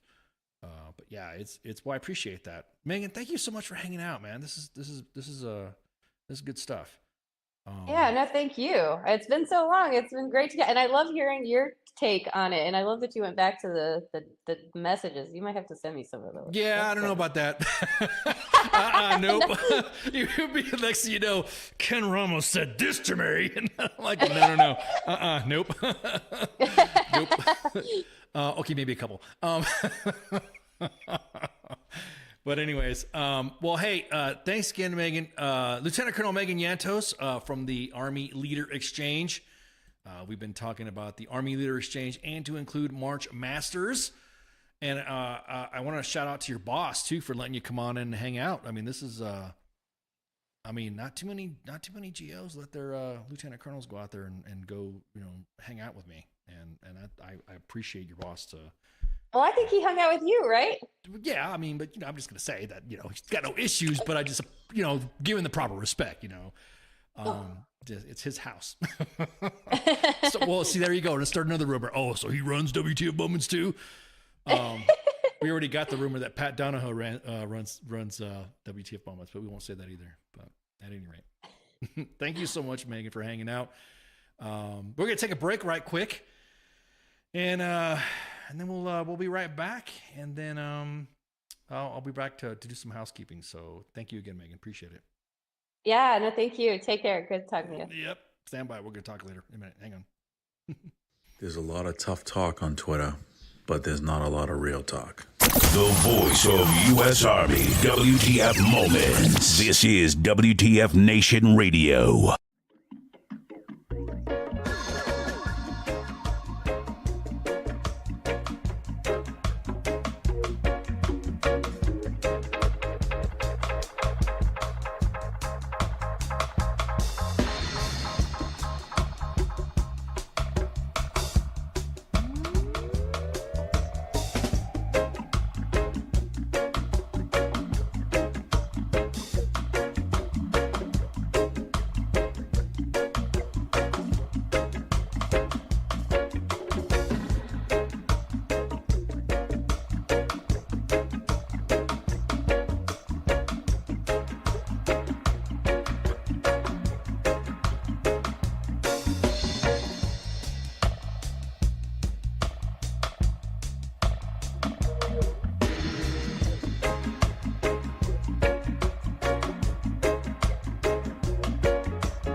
ain't nothing at all.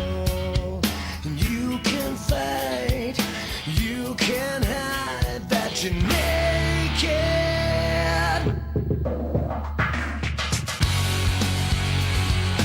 If you bleed, you won't feel it, you won't see me at all. You can fight, you can hide that you're naked. If you bleed, you won't feel it, you won't see me at all. You can fight, you can hide that you're naked.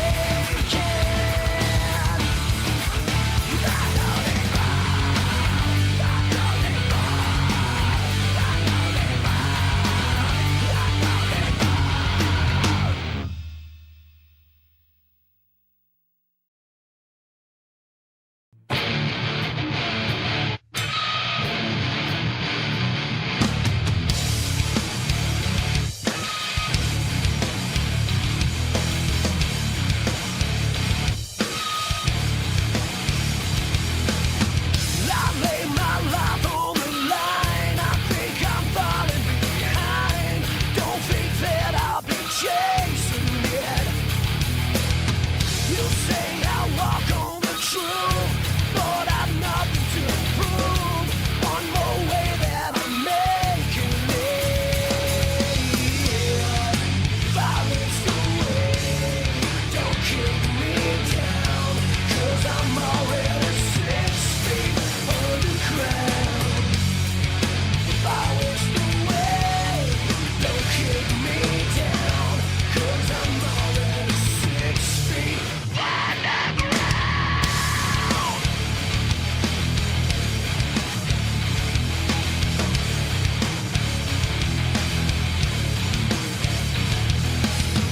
I think I found a new trap, but I don't feel so hip in these shoes that I'm shaking in. I think that I wanna fight, but I got way too high. One more step and I'm taking it. Violence away, don't kick me down, 'cause I'm already 6 feet underground.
WTF Nation Radio. WTF Nation Radio. Sometimes when I look at, I don't know if I'm allowed to say this, I think it's W.T.F. Army or something. The voice of U.S. Army. WTF Moments. This is WTF Nation Radio.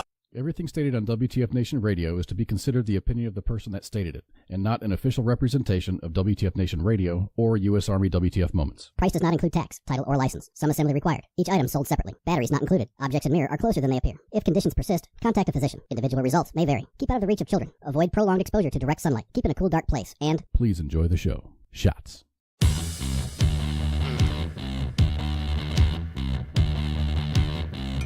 And we're back.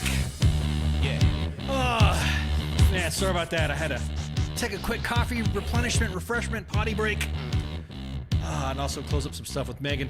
Hey, I want to shout out again to Army Leader Exchange for allowing this interview to happen. I think this is pretty cool, and I appreciate you guys throwing some questions in the in the chats here, man. That's what I'm talking about. I like this target feedback. Can I say target feedback or whatever? I don't want anybody to get upset for me using that connotation, but positive and negative target feedback is always welcome in the WTF Nation while we're talking, but you're going to get engaged. And so, again, don't forget to follow the Army Leader Exchange for the March bracketing. And I think it's March Masters. I think it's hilarious. I think it's hilarious that in a good way. You know what I mean? It's like, this is what I'm talking. It's like, you know, when you sit there and see something, you're like, oh my God, this is so cool. That's what I mean when it's like, hey, this is cool. So again, shout out. I think Fourth ID is still doing that. There's a delayed response or something like that. Hang on, let me double check. Yeah, only two will remain mission essential March 15 due to inclement weather. Let me go over some Fourth ID information because this just hit the wires. Only soldiers, civilian deemed mission essential will report. Non-mission essential personnel will not report until the. Well, let me see if we can just pull the screen up and get it window capped here so we can look at. There we go. Bam. There we go. There you go. Make sure the IB division gets that word out.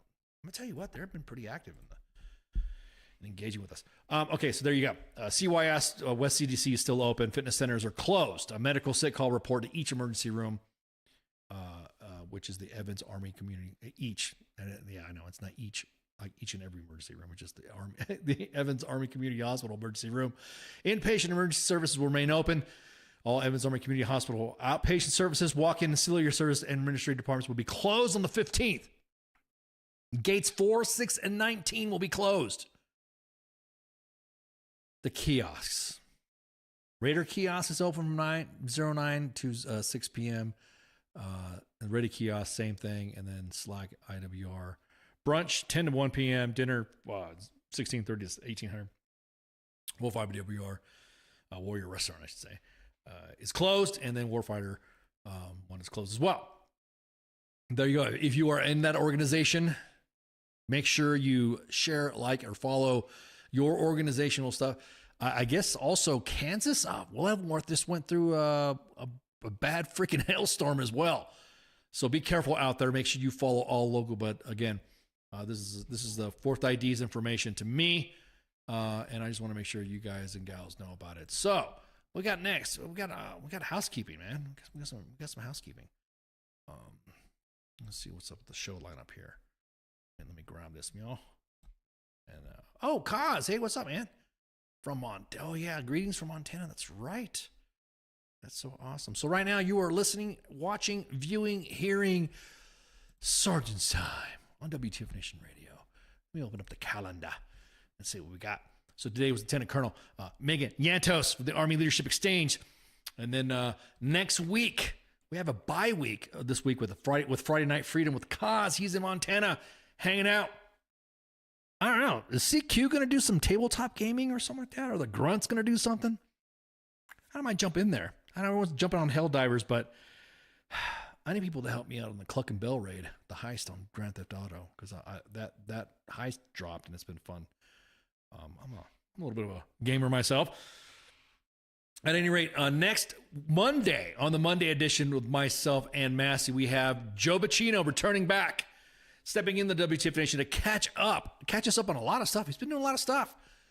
catch us up on current events and news, because now he's I'll let him explain once he shows up. And then we have Yuri Lowenthal for Pop Culture Warrior on Tuesday. We have Brandy Pett coming on the Smoke Pit. And then Sergeant's Time on the 21st, again, moi, with me and Spink. And I don't think we got a guest yet. I think that window is open right now. And then Friday is obviously going to be a bye week. And then we have Daniel White showing up on Wednesday as well for the Smoke Pit. Let's see who else we got. We got Orlando Jones showing up on Pop Culture Warrior. And that's just like, that closes us out in March. I'm pretty stoked, man. A lot of guests. Friday Night Freedom, obviously. Do they have a guest? No. Monday, the 15th of April, I will have a guest, George Lutz. He will be joining me. And then Laura Carno from Faster, Colorado. Oh, that's pretty cool. Joining us on the Smoke Pit. So we got the guests are slowly starting to line up, man. That's pretty cool. In May, I will be at Fort Liberty, formerly known as Fort Bragg. And I will be there to represent U.S. Army WTF Moments and the WTF Nation for the PSYOP Regimental Association's commemorative Ruck March for the PSYOP Fallen Heroes, U.S. Army Special Operations Command, and U.S. SOCOM. So I'm excited. So I'll be traveling. That'll be fun. I can't wait. And then I'm supposedly supposed to be going to San Antonio. Supposedly. I've still got to wait the word back. So once I get the deets on that, will be in beautiful San Antonio. I love San Antonio. San Antonio's the shit. I love it. So anyway, make sure you share, like, and follow. We're broadcasting live currently right now on 2 Facebook pages, 2 YouTubes, and X app. That's our prime broadcast channel on the X app. Hey, I appreciate it. Appreciate it, Branko. Thanks for the compliment, man. Well, I appreciate you listening too.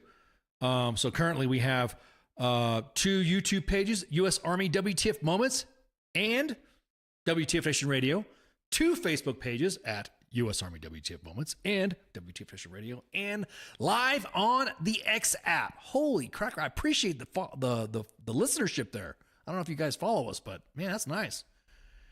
Seeing some big numbers on there. Appreciate it. Let's see. I think that's a cover. It's been a while. Again, it's been a minute. You have to forgive me. My English is bad or whatever, because I've been speaking foreign languages for the last couple months before I came back live, and also my buttonology and all that. Still got to get used to the mic and all that. So I do appreciate everybody listening and all that. So thank you again, ALX and Megan Jantos, and thank you guys for listening. So with that, y'all have a good night. Shots. See you. Hey, this is SEAC retired John Wayne Troxel. You're listening to WTF Nation Radio, the station of choice for all of the badass MFers on the planet. The voice of U.S. Army, WTF Moments. This is WTF Nation Radio. Yeah.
Everything stated on WTF Nation Radio is to be considered the opinion of the person that stated it, and not an official representation of WTF Nation Radio or U.S. Army WTF Moments. Price does not include tax, title, or license. Some assembly required. Each item sold separately. Batteries not included. Objects in mirror are closer than they appear. If conditions persist, contact a physician. Individual results may vary. Keep out of the reach of children. Avoid prolonged exposure to direct sunlight. Keep in a cool, dark place. And please enjoy the show. Shots.